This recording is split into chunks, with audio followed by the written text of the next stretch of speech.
Good morning, Raptor Freaks. Lexiot's here, and it's Sunday morning. We're doing a Sunday special report because we've had a couple of days off in a row. So, I threw something together today for talking about how the NBA product, how it's declined.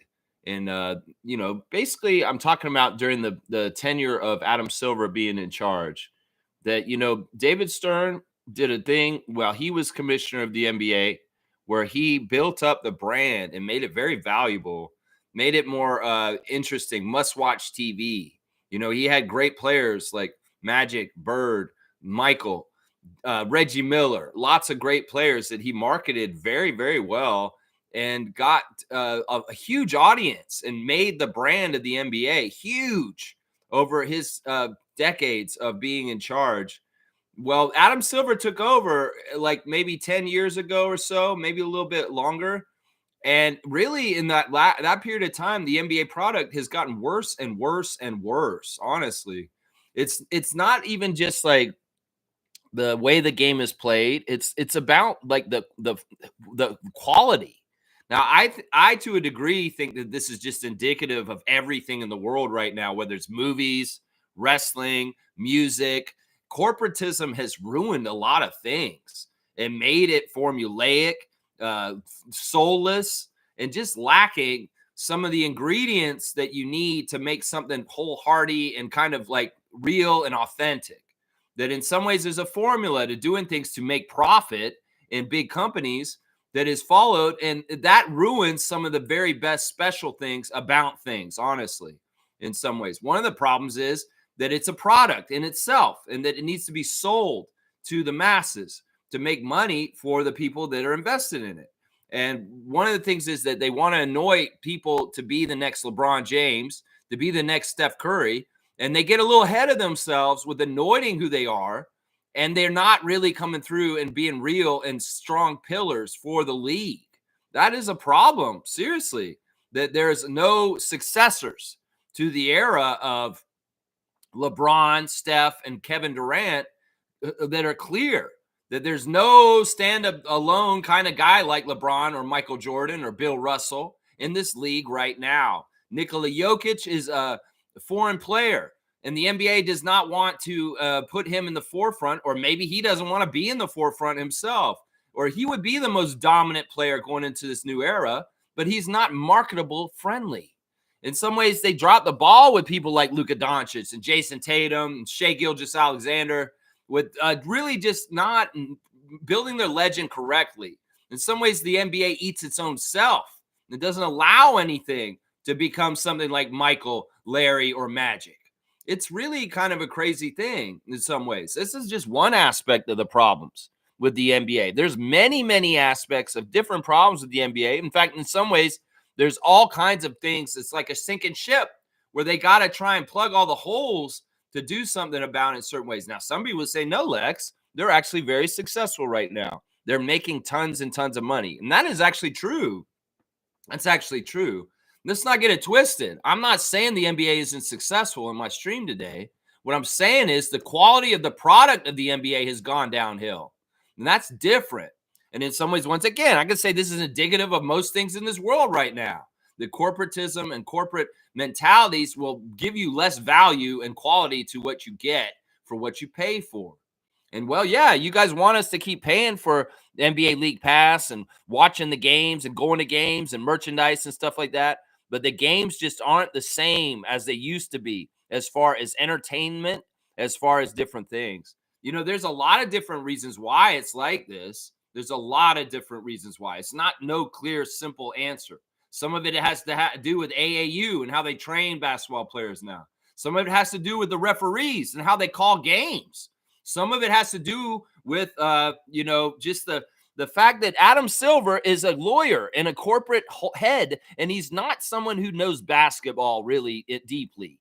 He's not someone who played. He's not someone who coached. And in some ways, when you make businessmen make the decisions about the league, well, they're going to make them into decisions in a business way and not a basketball way. And in that is a problem and a disconnect right there with the NBA. There's a lot of different stuff, and there's no clear-cut answers or simple answers. There's a lot contributing to it. And, well, I wanted to break it down. Maybe it is just that I'm an old fogey. and that you're just reminiscing about the good old days, Lex. And yeah, maybe things were more better for you because of nostalgia and you looking back, and that's the era that, well, you were younger. In the 90s and the 2000s were maybe the better part of the NBA, the 80s, because that's more nostalgic for you. Maybe there's young people that watch it today and they're like, wow, it's so good right now. And they have those kind of feelings like I do for the past. I don't know. I still think that things peaked in the world around 1999, right before 2000, and everything has gone downhill since then. Honestly, whether it's music, whether it's basketball, whether it's movies, whether it's wrestling. Even wrestling is interesting because wrestling has a lot in common with the NBA. That at certain points, the corporate formulaic stuff has ruined the product. Wrestling is just really, really bad. They started calling it openly sports entertainment and not really giving a shit about making it seem like it's a real contest anymore.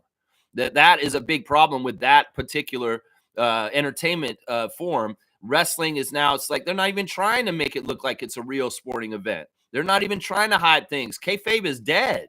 And I understand the internet did that. Well, in some ways, the NBA's problem that's similar to that is that we know in some ways that Adam Silver has a sports entertainment mind just as much as Vince McMahon Jr. did when he was in charge of the WWE, that it's not necessarily about the pure sports athletics of the teams and two teams setting up and coming to the game and having a competitive matchup where the best team wins. No, that's not what it is, because they try and script right. They try to form water and shape things and make it go the way they want it to. And it's through the referees. That we know that y'all are script writing, that you want particular games to go a certain way, certain nights. The veil has been lifted, and there's very educated people watching the NBA, and we can see right through what you're doing with your referees to manipulate games. So how that makes that not that far off from WWE is that you're script writing and stuff like that. And it's not once again, this is the problem with wrestling, the same as basketball. It's not necessarily a contest between two teams and the best team wins, because in some ways y'all are doing things manipulative to get the outcomes that you want. And this is another thing that's hurt things. And just like with wrestling, the internet has made this part of this. Back in the day, there could be things that are screwy in games with bad calls or different things like that. But there's no internet to go watch it and really pour over it and see it all and get it all figured out. In some ways, that's a good thing, because the fans have more opportunity to review and look at things and see things for what they truly are. But before 2007 or that, there was none of this kind of stuff. And so in some ways we can nitpick and we can see exactly what the fuck they're doing. And they can't get away with it anymore. If they did it before, we didn't know, because honestly, there was no instant replay. There was no internet. There were no reviewing highlights at home on a YouTube later on that night. There was none of that kind of stuff. So there's a lot of contributing factors to this. In some ways, if the NBA was an honest league that was just straight up, well, they wouldn't have these problems. But because it isn't, and we can tell it isn't, this is a big problem. And people are getting sick of it. They don't like watching their team get screwed over because the referees want to gatekeep the game, like we saw last week twice in Raptors games at home against the Dallas Mavericks and the New York Knicks. That we had two games in a row where the referees were completely factors in the outcome at the end of the game, and they helped decide what the game would happen. That's the script writing I'm talking about. This is just the same as WWE saying Roman Reigns is going to beat Seth Rollins tonight. And that's what I'm saying. This is part of why this product is not good anymore, is because the competition sucks. The competition sucks because it's script written, and then also guys are lazy and soft, and they're not playing all out. And we see lazy ass, half-ass playing on the court. And everybody's like, well, if the players are out there half-ass in their life, why am I even watching this? Why am I even watching this? And, Charles Oakley has done a YouTube interview that's out there on the YouTube saying why the NBA is soft and ruined at this point.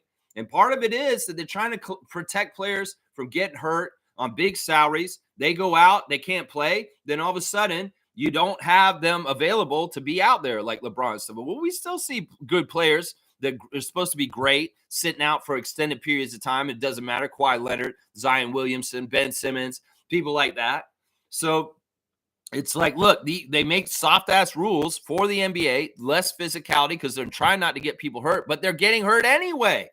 What is going on here? In some ways, the NBA, in some ways, the over reliance of the three has been a big issue, and the dumbing down and the watering down of defense has been a big issue also. So, yeah, man, this league in some ways is in trouble, but in some ways it isn't. It's going to be fine. It'll continue doing things. It's just that I'm taking a status check and saying, why is the league product so bad right now? They may be making record profits, but the product of itself, the quality of the league, it sucks. It sucks. And you cannot deny that. Some people may be younger and they don't know anything else other than the league as it is right now. And they're like, NBA is awesome. And they may like it to a degree, but I don't think there's as many as you think. There's not as many young people coming up and saying, yeah, the NBA is my jam as it was in the 90s with the Jordan era. No, there's not as many people getting into it like that. There's not. There's a lot of different searches I've just did online, and there's different stuff out here. Let's just look at this real quick. The NBA has faced some challenges in recent years, including declining viewership, a lack of clear successor to LeBron James and Steph Curry, and competition from other sports. It's true. The NFL is doing very, very well, and they're continuing to get bigger numbers, and meanwhile, the NBA's numbers go down. Viewership has dropped significantly, with ESPN viewership down 28%. As of November 2024. You know, in some ways, that's ESPN's fault because they don't put a good product out on how they cover the NBA. A lot of it's speculative, TMZ, Brian Windhurst and Shannon Sharp, Skip Bayless kind of sitting around a table talking out of their ass opinion kind of bullshit, point of view kind of shit. And in some ways, that's not reporting. That's not Craig Sager sitting at a desk giving us the scores and the highlights and going over the stats. Like, that's what we used to like for coverage for the NBA. But y'all got all tabloid and you wanted to cover other sides of it. Well, in some ways, your programming on ESPN turns people off from watching the basketball. And that's ESPN's fault solely on how they present the sport. Seriously. And I would blame them specifically because TNT did things the same damn way they did it the whole damn time with Inside the NBA and Shaq and Charles and them. And ESPN, you have tabloided the hell out of coverage of the NBA by overemphasizing the Lakers and Bronny and all kinds of other dumbass story topics that you would rather overemphasize instead of covering the whole league in general and kind of looking at everybody. In fact, you guys made a league of haves and have-nots. That you have certain teams that you will overcover, even when they're not deserving of it, like the Lakers at times in the last 5 years, and you will completely ignore about half the league.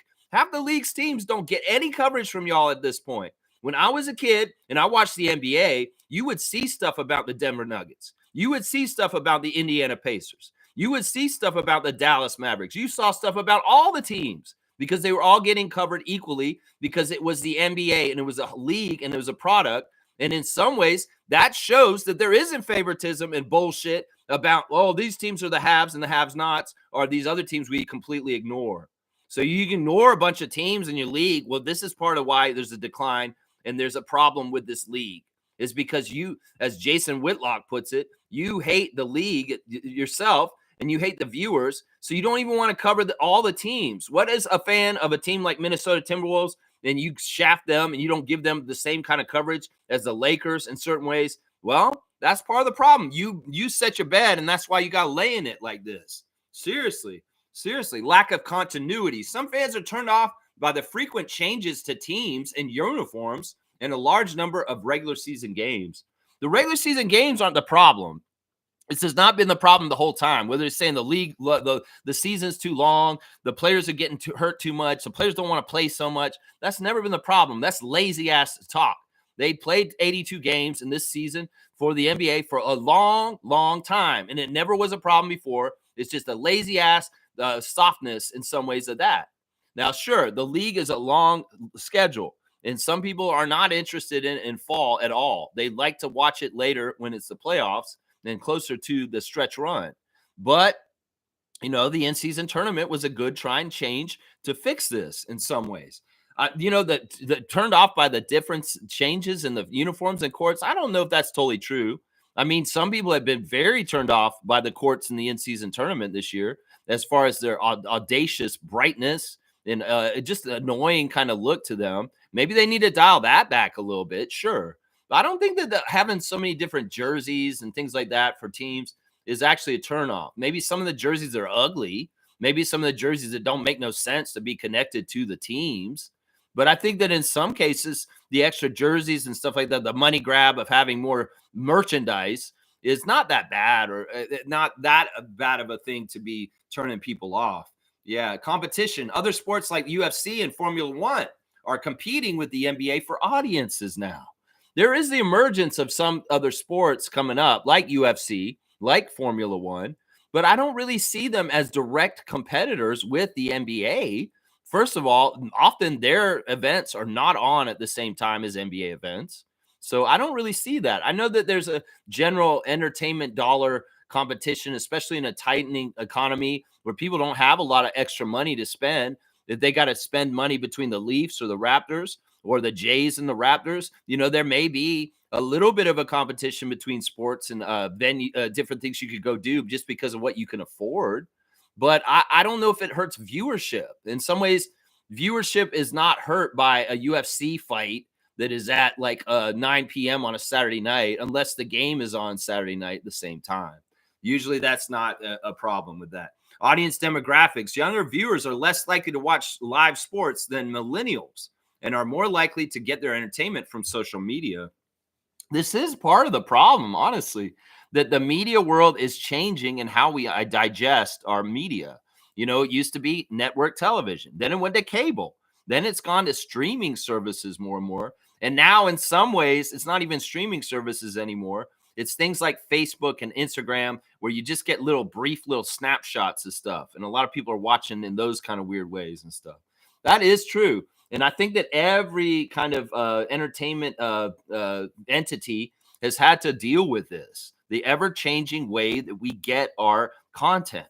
And in some ways, the NBA, with their new deal with Amazon and some of the stuff that they're going to be doing in the near future, is probably going to represent the changing shifts and the demographics and the way that people ingest their NBA. So we'll have to see. I mean, this is true. It may be that a lot of youngsters are not watching full games and they just like watching the highlight reels. And that's it. And that's all they do, is they just watch the highlight reels and they don't actually sit down for 2 hours and watch the whole game. They're saying that aging of the star players is a problem. LeBron James and Steph Curry are both nearing retirement and there's no clear successor. I would argue that there may be clear successors, but I think that the NBA in some ways have dropped the ball on how they create the new superstars in this league. I know that they're desperately trying to find these successors, and they may anoint people too prematurely before they actually achieve anything to say that they are these people. In some ways, people have disdain for this. You have some people that won championships that are younger, Giannis Antetokounmpo, Nikola Jokic, that you could market more, but because of the team that they play on, you don't get that. And it's something, also another thing that people have said that's been hurting the NBA is that LeBron went west. That when LeBron went to the Lakers, that actually started hurting NBA ratings because, listen, the Western games are on after the Eastern games. And where do you capture your audience? You capture your audience at the 7 o'clock time on Eastern time. And if the biggest star is not starting until 10:30, you're not catching the people for the Eastern games early to get the audience. So in some ways, it has not benefited the NBA that LeBron is in the Western Conference. When he was in the East playing for Miami and Cleveland, you would get the early game attention because he's the attraction. And people would tune in early for the early games and stick around for the West games. Well, nobody's tuning into the East games early because LeBron's not on. And then they may not even be tuning in the West because they suck in the Lakers. So there's a lot of different reasons for why different things could be happening with what's going on. I think the referees being emotional and controlling things too much is definitely an issue in this league. As far as the referees determining games is really bad. This is something I was taught as a kid when I watched the NBA is you never want the refs to decide who wins the game. And this is happening all too often right now. In some ways, there's calls at the end of the game that absolutely decide the game, and it's the referee who's making the decision. Back in the day, the refs had an unwritten rule that in the last 2 minutes of the game, they're going to let them play with no whistle. And that would be something where if there's a foul, you could foul the hell out of people. They're not going to call it because they don't want to put a person on the line to decide the game. They're used to have this kind of feeling, but it's not anymore. And in fact, this is a very open way they manipulate things. They close up the whistle on one end for the team they don't want to win. Then they open up the whistle on touch fouls and very, very shady ass calls for the other team that they do want to win. And that's a problem. When I was young, there were no foul calls in the last 2 minutes of the game because the referees were letting the teams decide the game on their own merits and not by bailing out by the whistle. And that's a big, big problem right there. Flopping was a problem in the NBA, but they've made a lot of rules against flopping recently. In some ways, that's part of the problem is that they willy-nilly call different things for different reasons, and it's not always consistent. The referees' calls are very inconsistent at times. Like sometimes I'll see something and they'll call a flop. And I'm like, is that really a flop? In some ways, how are the refs supposed to know about momentum and weights and how people are going to fall with physics when like every single moment? Some things may look very over characterized, like falling over, but they're actually true. And some they look like they absolutely didn't get touched. And they are overacting too. They should not be called. They should be called for flopping. Another thing that the people are saying that the NBA sucks is because there's no rivalries. In some ways, that's kind of true. The rivalries of the past were bitter and very serious, and they were able to be marketed in a way that it was entertaining. Reggie versus Michael was entertaining. Larry versus Magic was entertaining. And well, what are those rivalries at this point? We had Kobe versus Vince. We had stuff like that still going on at a certain point. They had LeBron versus Steph for a little while in the 2010s. But now it's going to be LeBron with Steph. And that signifies, something that like is wrong with this league. Everybody, I get it. There's a union. They need to stick together as players and fight for their rights and pay against the owners in the league. But at a certain point, the buddiness of players from team to team has kind of made it all a big fraternity. And in some ways, that has hurt the competition in the league. I'm not lying. Charles Barkley would tell you straight up that's a big problem right now, that there's too much friendliness between everybody in the whole entire league. You could have friendliness and general respect, but you don't have to be so friendly that you're riding around a banana boat with three of your rivals from the league in the middle of the summer, LeBron. That's what I'm saying. That's right there. Yeah, meaningless regular season games due to tanking and maybe even losing on purpose has hurt the league too. That there's a lot of teams out there that have lost on purpose in recent decade as far as because it was rewarded with getting high draft picks and trying to fix things. And the whole tanking thing has been a big, big mistake and a problem. And Adam Silver has tried to punish teams from trying to do that at this point. And well, it's somewhat working, but still, this has been having an after effect. The Sixers with their process and what they did with the losing on purpose to get high draft picks has had reverberations to this day, and it's still hurting their team. Honestly, that's the problem. In some ways, maybe the way the All-Star game is nobody's trying. Maybe the way that people are lackadaisical about stuff. Well, when you're lackadaisical about stuff and you're kind of half-assed, it permeates the whole fucking league. And that has made the quality of play in the league go down. It doesn't seem like guys are trying half the time. And so why would people want to watch if this is the best league in the world? Why would they want to watch a league where it seems like everybody's half-assing or they're not trying very hard or they're doing the easy route or they're not playing together? I read something yesterday from Tyler Hansbrough where he was saying that he plays in China now. And in China, they make you earn everything. They really bust your ass. And he like respects that more. And he had a very, very negative things to say about the NBA and how soft it is compared to China's league. And, it's the same kind of things about FIBA and the Euro leagues that people have said, like Mike James, not Amityville Mike James, but more recent Mike James, saying that the NBA has nothing on European leagues as far as the competition and the level of play, because in some ways the NBA is soft. In some ways, the NBA is like a cushy, bougie club that if you can get into, and if you're a special VIP, you get a lot of real good rewards at your champagne room and your bottle service. But if you're not, and you don't even get in the door, you may be a very good player and you just don't get into the league because in some ways you don't conform to how it is for that league. There's a lot of different problems in that way. I'm telling you right now. Yeah, there's problems with the NBA product right now. What do y'all think? Those are just a couple of different topics. that I've talked about just now, but I'm sure there's many, many more, a plethora of things we could pick apart and talk about what is wrong with the NBA product and the quality of it. And not talking about whether they're being successful right now, because they are. They're making money, and they found ways to make more and more money, but that doesn't mean the product's any better. It's just like things at the grocery store or Swiss Chalet or something like that. You're going to pay more, but you're getting less for Swiss Chalet at this point.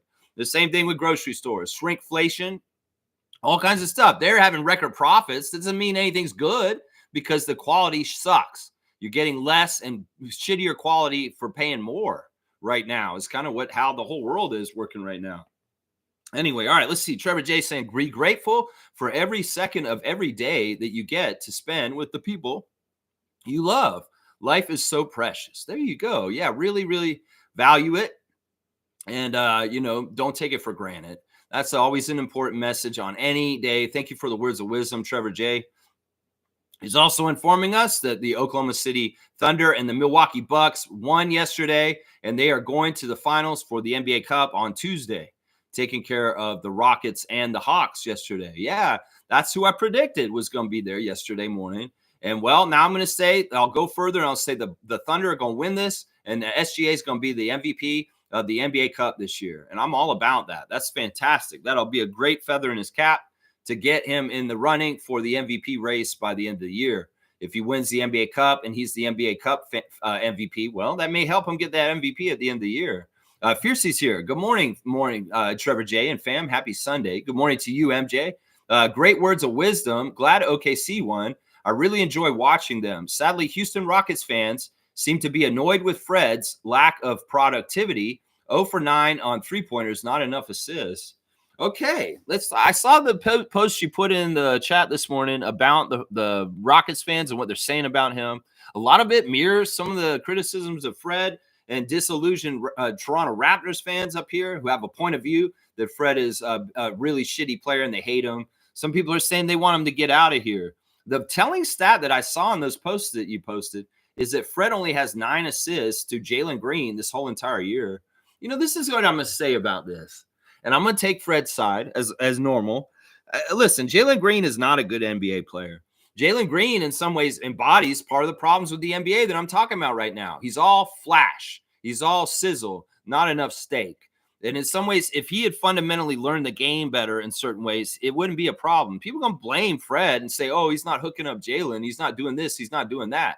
But I don't think that's what it is. I think that Jalen Green, in some ways, is a supremely athletic, talented person, but he's not a good basketball player. And other people can be enchanted with what he does and what he does on the court. But honestly, he wasn't winning before Fred showed up. He's winning now. And that's the difference right there. Jalen Green, you may value him more than Fred and be like, why the hell are they not connecting? Well, maybe Fred's really tried. And maybe Jalen Green is just not that kind of player that can vibe with him in the right way. I'm going to say this right now, Rockets fans, and you listen to me real quick. Fred VanVleet's a winner. If you guys want to continue to win, you need him. So don't cast him out in the garbage and start saying, oh, get Reed Shepherd up. Get Amin Thompson to be point guard and get Fred out of here. Because if he leaves, you're going to find out real quick that a lot of your winning ways that you've done recently are going to go with him.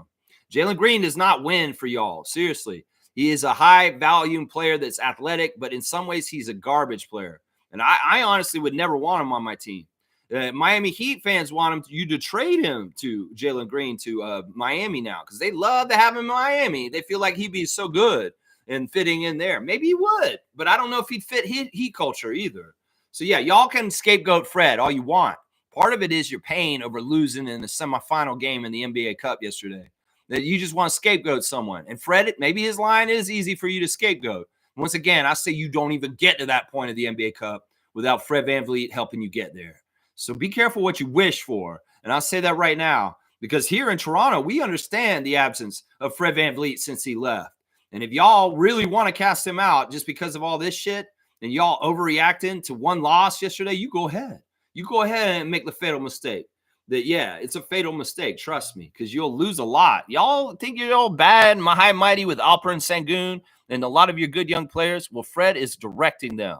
And you know what? You have a shepherd coming up, but the shepherd that is herding the sheep right now that does a good job is Fred. And you may not think that. You may think that he misses too much. He's inefficient. He's looking off people when he should be passing it to other people. Maybe there is some of that he's doing. Maybe he is a little too slow on bringing the ball up the court to up tempo things and take it right to them. He did do that for us too. You just got to understand the player build that Fred is and what he's going to bring you, good and bad. And I'm telling you, it'll more add up to good. Trust me. This guy's a winner at every level, and he continues to win still. And that's up to y'all if y'all want to be short-sighted and cast him out. Seriously, I don't think that's a smart idea, though. I'll say that. Fiercely saying, Lex, I believe incorporating gambling contracts was a huge factor in the NBA's decline. The fact the referees are being told what to do or have power on games outcomes is hella annoying and frustrating. Yeah, I think I didn't bring this up in the intro, but I think that you're exactly right. I think the gambling involved in the NBA is not good. It's insidious. It's kind of decaying on the inside, hidden behind everybody's vision. You know, in some ways, we are probably going to expect another gambling controversy like Jonte Porter, maybe with a player, maybe with a referee. You know, this is a problem. I think that a lot of people around the NBA do not like the gambling. It's only very few people that like it. And it's the corporate people that run the gambling companies and maybe Adam Silver. I don't think anybody else likes it. I don't think the coaches like it. I don't think the players like it. And I don't think the announcers like it either. You know, the way that they bully Wesley Chang on our broadcast shows that they're like, we think you're annoying and we don't really think you should be a part of our broadcast. It was interesting. The other day, I'm watching an interview with Ochai Agbaji after the Miami game, and there was a sign on the wall behind him. I don't know if y'all noticed this. There was a sign on the wall that said, and this is behind the scenes in the locker rooms for the NBA players. It says, do you have any tips on illegal gambling with players or people in the NBA right now? Here's an anonymous 1-800-TIP hotline. So they had this shit up for Jonte Porter kind of stuff, as far as like they want NBA players to rat out each other if they see another teammate or somebody around the league gambling, that they want them to catch them and rat them out.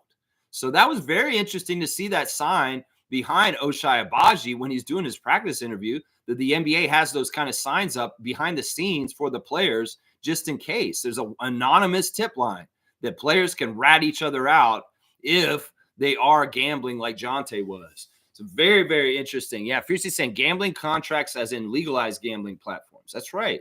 That's right. I mean, listen, it just adds a whole other element of nefariousness that you just didn't need. David Stern was the understanding of this. I mean, greed is good, motherfucking Adam Silver. You're going to corrupt and decay your sport from the inside out because you wanted to get that little bit of extra revenue for people like BetMGM and BetRivers and all these fucking degenerate companies, FanDuel, that are over advertised around our league now. Well, you're enriching somebody, but you're not helping the players. That's for sure with it. The players getting death threats and all kinds of ugly social media because of it. Now, the gambling is an issue, but I think it's a separate issue from the product, why it is, but it probably is contributing to part of the decline of the product of the NBA too, on the down low. You know, at some point, there may be some sort of scandal, once again, like Tim Donaghy, and it could really, really hurt the NBA's integrity. Really, really, really hurt it. You know, there were two incidents that happened in the mid-2000s that very much hurt both basketball and wrestling. In basketball, it was the Malice in the Palace. When Ron Artest went into the stands at Auburn Hills and hit a fan in the face, that was a black eye in more than one ways for this league. And in some ways, that was the siren call for the NBA to cut out all kinds of any kind of violence in their league and really, really crack down on anybody being like this. It changed things. It was a pivot.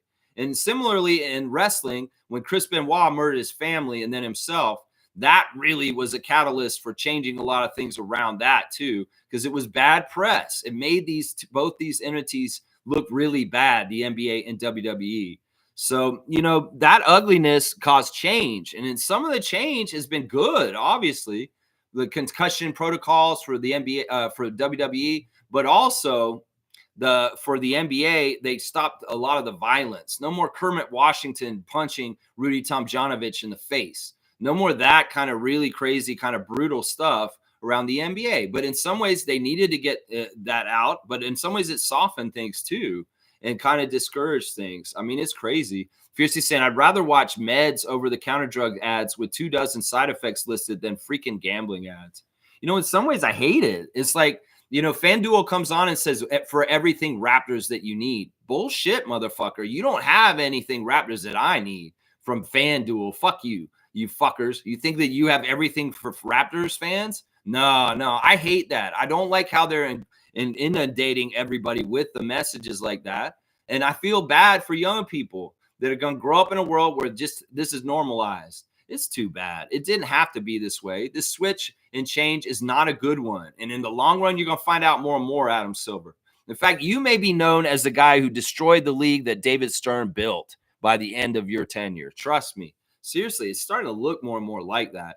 Now, I did a nice stream for Adam Silver a couple of years ago because I really did feel like he did a good job of steering the league through the pandemic and just navigating all of the crazy ups and downs with designing the bubble and making sure that the league got through a stoppage of play that was unprecedented and all kinds of other things that happened around that time. I felt like he did a good job. I do also feel like he's good with innovation as far as trying things and implementing them and doing different things like the NBA Cup, like the play-in tournament.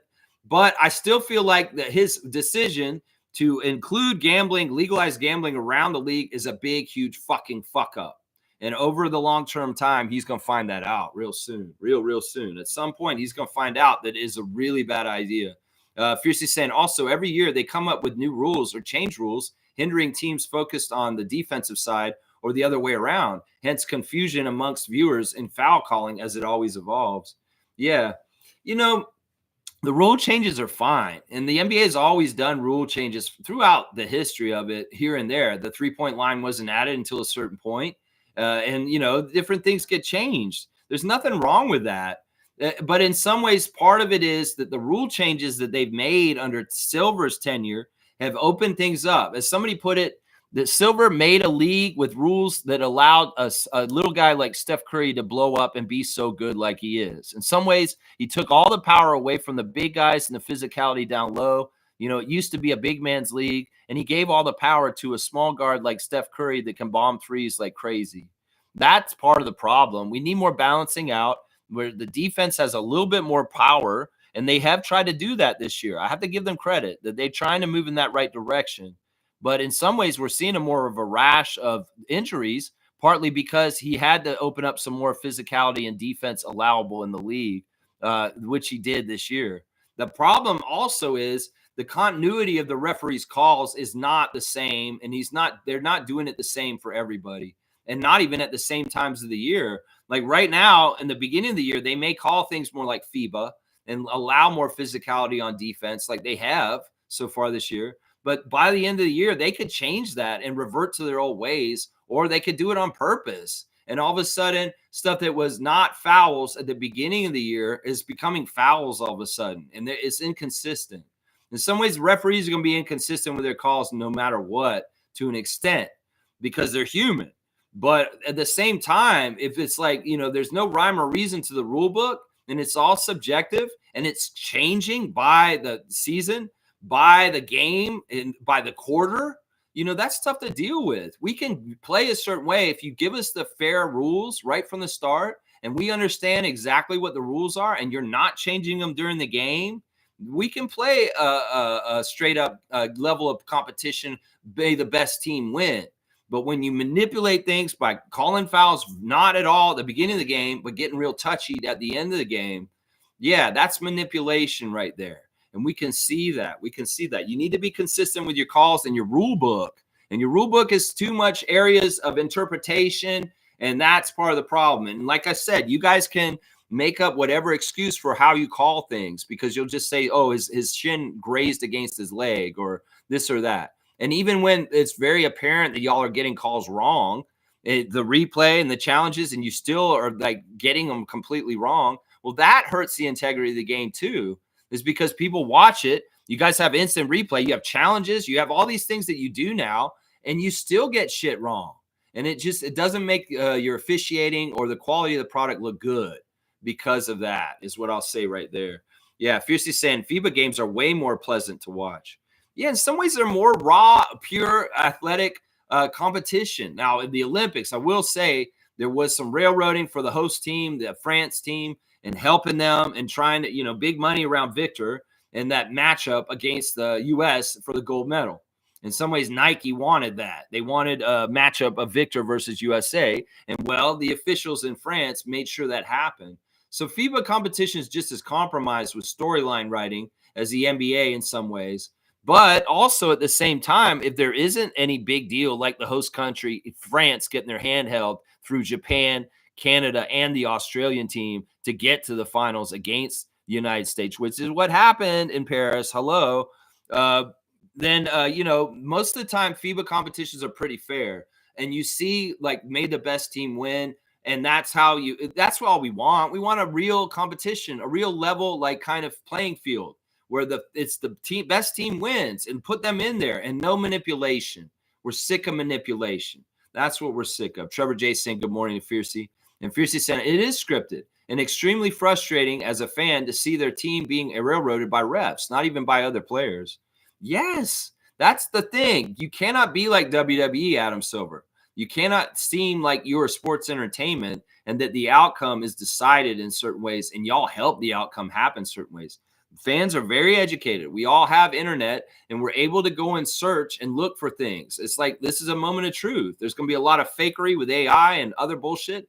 But in some ways, because you have online resources at your disposal, fans more than ever can nitpick and suss through everything and see exactly where y'all are manipulating shit.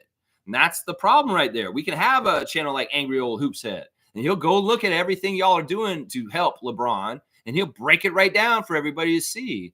This wasn't happening 15 years ago because the internet and social media is blown up, and there's nothing you can do to hide the things you're doing.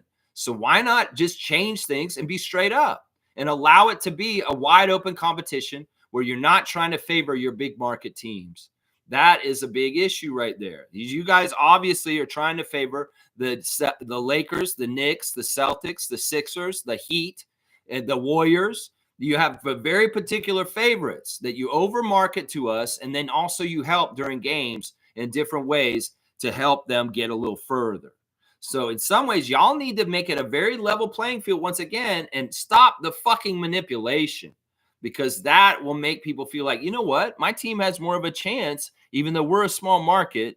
And, we're, not many people, I understand it's all about this in the end with you, Adam Silver. This is the only thing that matters. And this is why your referees give technicals and you find players like Luka when they do this at y'all, because that's exactly what it is right there. Boom goes the dynamite. All right, let's see what else is going on. Nullis is here. Nullis Videos. Good morning to you, sir. Every morning, 9:30 a.m., we're talking Raptors here. Today, we're talking general NBA and what's wrong with the NBA product. And we'd like to hear all kinds of stuff. Hey there, question. Why this cup final is not on today? Why the long delay? This is a great question. I don't know. I thought they were going to play it today too, but I guess they're playing it on Tuesday, so there's 2 days off. In some ways, they want to have it where the teams are fully rested and they can give it their best. But I agree with you. They could have easily had that game today or even tomorrow. But I guess this is just how they schedule it all out and stretch it all out. They didn't want to do a back-to-back. In some ways, back-to-backs are under fire in the NBA because they feel like these are not necessary. And they've been manipulative and hurt players in some ways. Players are more likely to get hurt because of back-to-backs or playing 3 out of 4 nights. So maybe that's part of the way that you fix the NBA is you stop having back-to-backs so that players are less likely to get injured. That could help. But yeah, I understand. I would say they could have played today, but then again, the NBA don't want a back-to-back for that. And maybe they want any nagging injuries for the Thunder and the Bucks to get a little better so they have the best game against each other. I'd say they should have played tomorrow. Maybe not Tuesday, maybe not today, but tomorrow maybe. But Monday's not a very good day to put a championship game on. I think they did that last year, and they didn't do very well with the ratings. Good question. Thanks for being here. Any more questions? Fire away, Nullis. How about that? All right, let's see. Trevor's saying last night's game with OKC and the Rockets was very physical and defense. Best I've seen in a long time. Lots of FIBA-style basketball. Love it. That's what Grange was saying on Blue Skies last night, that he was seeing a lot of great defensive players on the court at the same time. OKC. Oh, yeah. Lou Dort, SGA, Jalen Williams, Isaiah Hartenstein, and then on the other side, Dylan Brooks on the other side. And these are Canadian guys, Lou Dort and Dylan Brooks, two of the great defenders for Team Canada. going against each other last night. And yeah, there's a lot of good defense in that game, partly because of them Canadians. I'm telling you right now. Yeah. Wayne's here. Good to see Wayne Strainer. Sergeant Wayne, what's up? Morning, freaks. On a tangent, I'm happy for Dennis Schroeder transferring to the Golden State Warriors. He deserves a good team. He's having a fantastic year. Bravo, Dennis. Yeah, this caught me by surprise yesterday that the Warriors are acquiring Dennis Schroeder for 2 second-round picks. Some people are critical of us for not getting anything for Dennis in a proper way in the whole thing last year. Well, we did. We got Spencer Dinwiddie, but then we cut him, and we had salary cap room. That's really what that move was. I tried to explain at that time that the whole thing with Dennis was a salary dump and that we needed to free up more room in our salary cap in certain ways. And there was nothing wrong with that. Sure, we maybe didn't get assets like the Brooklyn Nets just did from the Warriors, but so be it. In some ways, we did what we needed to do at that time to get the money freed up in our salary cap. And I don't think enough people understand that. There's a lot of people crying and whining and trying to say that Masai dropped the ball because he didn't get what Brooklyn's getting for Dennis. It's silly. It's silly. Dennis is having a great year. In some ways, it's true. He's in that category on a team that's not probably going to go anywhere, but he's a veteran. He's older, and he wants to compete to win. It's interesting. He's kind of like jumping into Chris Paul's spot from last year. I think it's very interesting also that the LeBron speculations going on around the Warriors right now. And Dennis Schroeder is somebody they picked up. I think LeBron likes Dennis a lot, and he likes playing with him. So it could very well be Dennis Schroeder going to the Warriors is actually a pre-move before LeBron shows up there too, to reunite with Dennis on that team also. I, in some ways, also question, does Dennis really need it on the Warriors? I don't know. I think that in some ways it says a lot about Steve Kerr and Steph Curry's respect for Dennis Schroeder and how he plays in FIBA for Team Germany, that he is a certain power in that place. And, well, I'm happy for him too, Wayne, even if it's the Warriors and it's kind of Once again, Ellen and the kids have to move, and they're going all the way back across the country to Golden State this time. Dennis, I wish you luck. In some ways, I don't wish luck to the Golden State Warriors, but you as an individual. That's what I say right there. Yeah. Fiercely saying, hi, Wayne. I'm also happy for Dennis. I really enjoyed his play. Very good point guard, in my opinion. He's just a real competitor. He's a real one. He's a throwback. In some ways, he's the kind of player that most pros should be like, honestly, in this league. Some people will be like, what? Dennis is a loser. Why would you want to be like Dennis? No, Dennis is a competitor, a true teammate, and he gives a shit. And in some ways, a lot of the NBA players in this league aren't giving a shit. That's another reason why the quality of this league is wrong, is because we have supremely talented basketball players that come to this league and they're con artists. They get their bag and then they just kind of don't do anything. They don't care about their careers. And, well, Dennis cares about his career. That's a big difference right there. Boom goes a dynamite. Nako's here. Good morning to you, Gerald. Hope you're having a great Sunday so far. He's saying the refs are the biggest thing, in my opinion. There probably should be less fouling all in all, though. The referees at times will let them play, especially this year. And it's been very entertaining. Stoppage of play hurts the flow of the game. And I feel like stoppage of play hurts the old NBA is fantastic kind of feeling. Some of the things about the old NBA that were fun was we used to have a highlight show where they show all the dunks and all the crazy three-point shots and half-court shots and trick shots. There would be fun things that happened in the NBA where somebody shot a shot and it bounced off somebody's head and then it went into the basket. Where are these highlight reel shows? Because in some ways they've killed the joy out of the game. That in some ways the old NBA that was fantastic, where you'd see crazy buzzer beaters and crazy half-court shots and really amazing dunks, that stuff is not the same. The highlight reels are not the same, and it sucks. Because in some ways, I pine for that old days. In some ways, it's because the refs take that shit away. They call too much stoppages of play, and we can't get any kind of form of flow between the two ends of the court going back and forth. And it hurts things like they want to hurt runs because they don't want one team to start going on runs. So they'll call some crazy-ass timeout and go watch some cartoons and check a play on the video screen. Or they'll do just really weird, innocuous calls and whistles. The flow of NBA games has been chopped up so much in the last 10 years that the natural beauty of the up and down of the court of basketball is taken away. It's taken away at this point. And, all the challenges and the reviews and stuff like that has hurt this. I think the challenges have been good in some ways because there's some strategy to it, and it is helpful to a coach if something is really giving them a raw deal. But also at the same time, there's a two-edged sword. One of it's good and one of it's bad. I think that they need to fix this still. It could very well be they need to get rid of the challenge again. And I don't know. Maybe since they have the replay center and the replay center is doing so much of the deciding, maybe the referees have an earpiece that's hooked up straight to the replay center, and they don't even need to go review it because the guy reviews it the whole game as it's going in real time. And the referees that are in the middle of the game calling the game just concentrate on keeping the game going at the pace it's supposed to presently. And then in their earpiece, that Mitchell Wiggins is back in Secaucus, and he says, "Yeah, that was actually a three. His foot was behind the line." Or, "Yeah, that foul is actually on them." And then they can go ahead and change it in real time without walking over there and taking 5 minutes to watch it themselves. Why not? You're already got the system set up. You're connected to Secaucus. Let Secaucus do all the challenge reviewing and stuff, and immediately tell the referees on site what it is. They don't have to stop the game. Maybe you don't do the changes right away. It's kind of like, okay, we'll review this and we'll get back to you after a couple plays. And yeah, that was a 3-pointer because his foot was behind the line.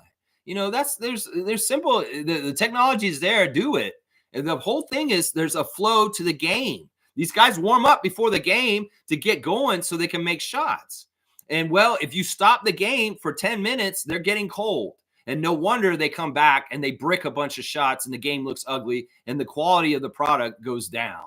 So I'm just saying, you got to work up a lather of running up and down the court and fast break and flow in the NBA. That was always a part of why the NBA game was fantastic. Well, y'all are stopping it too much. And that may be part of the problem with the quality right there. Boom goes the dynamite.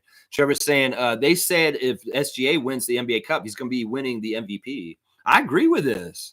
Yeah, he'd have a much better shot. He'll have the notoriety. Now, there is also this whole thing where it's like, well, he won the MVP in the NBA Cup. He doesn't need the MVP at the end of the year. There may be a little bit of that mentality from voters also. We'll have to see. It may very much help him. I think it's more likely to help him than hurt him. That's right. G saying Jalen Green is inefficient, 40% from the field and 31% from three. He can get past to 10 times and will make 3 or 4 shots. So that stat is taken out of context. Some support for our guy Fred in this. Once again, I think that this is a battle of the old and the new when we're talking about Fred VanVleet and Jalen Green. Jalen Green is the new. In some ways, he epitomizes a lot of the main problems with young players today as far as they're more flash. They do not play fundamentally well. They don't know how to play the game correctly, and they have to learn on the job. In the NBA, that's a problem. Usually, if you got in the NBA, you were a good enough player that you didn't have to learn some of this stuff. Maybe they weren't as talented or skilled all around back in the day, but they were role players that knew fundamentally what their job was, and they took care of the ball, and they did certain things. But these young players, they come in so talented, they're so versatile. In some ways, they're not playing the game right. And yeah, in some ways, I'll take the old head side, which is Fred VanVleet, and say, you know what, he does things right and fundamentally. But if Jalen Green is not doing things fundamentally right with his life, I'm not going to take his side. Young people may take the highlight reel side because that's all they know and that's what they value. It's crazy. Wayne saying, Lexicon, all of your points are logical and true. My view is that money corrupts, and the USA as an oh man, you really put a big fucking word in there. Acquiescence dobo. A money interest. English and European fans fought against those money interests. Interesting. I don't know how to deal with this at this point. I think that in some ways, corporatism is a parasite that is just going to destroy us all in the end. In some ways, until we stand up to the whole idea of bottom line for shareholders and boardrooms and CEOs and stuff like that, we're doomed. We're going to get more and more of a worse quality of life in the general for most of the population. Some very, very rich people will continue to live in a crazy gilded ivory tower world. And meanwhile, more and more people generally will be hurting and struggling just to pay the bills and get food on the table. These are the issues right here. It's a shitty thing. Citizens United is one of the worst things that ever happened. That money has corrupted our politics. And now all the rules are changed and controlled by the corporations. And it's very, very evident at this point. If they had any kind of mirage of hiding this puppeteer mentality of the corporations running our world, well, it's really wide open and out in the open now. Yeah, there's no illusion at this point. And in some ways, something's going to have to happen, whether it's the whole decimation of the human race because of our greed, the corporate greed, or it's going to be that we unite as a whole, the general populace, and we decry and denounce it, and we change it. We depose, we deny, we depose, we defend. Whatever they're saying. I mean, that's the only two ways I see it. Either we continue to destroy our natural world and continue to call it climate change even worse, so that we become uninhabitable and we just have less ability to live on this planet, or we make significant changes in philosophies on what is in charge and in power in this world. Because right now, corporations are running this world, and they are not responsible or thinking about humanistic issues. They really, really aren't. They really, really aren't. Let's see. David's saying Fred is a little too slow bringing the ball up. If he were any slower, it would be an 8-second violation on every play. He is not a fast break kind of point guard. He isn't. And anybody who's wanting that from him in Houston, well, it's not going to happen. He's a half court kind of player. He's not a transition player. And in some ways, that's part of the reason why we let him go in the summer when we wanted to change. In some ways, that may have been part of the friction, the philosophies between Scotty Barnes and Fred VanVleet. Is Scotty is an up-tempo, full court kind of guy looking up the court.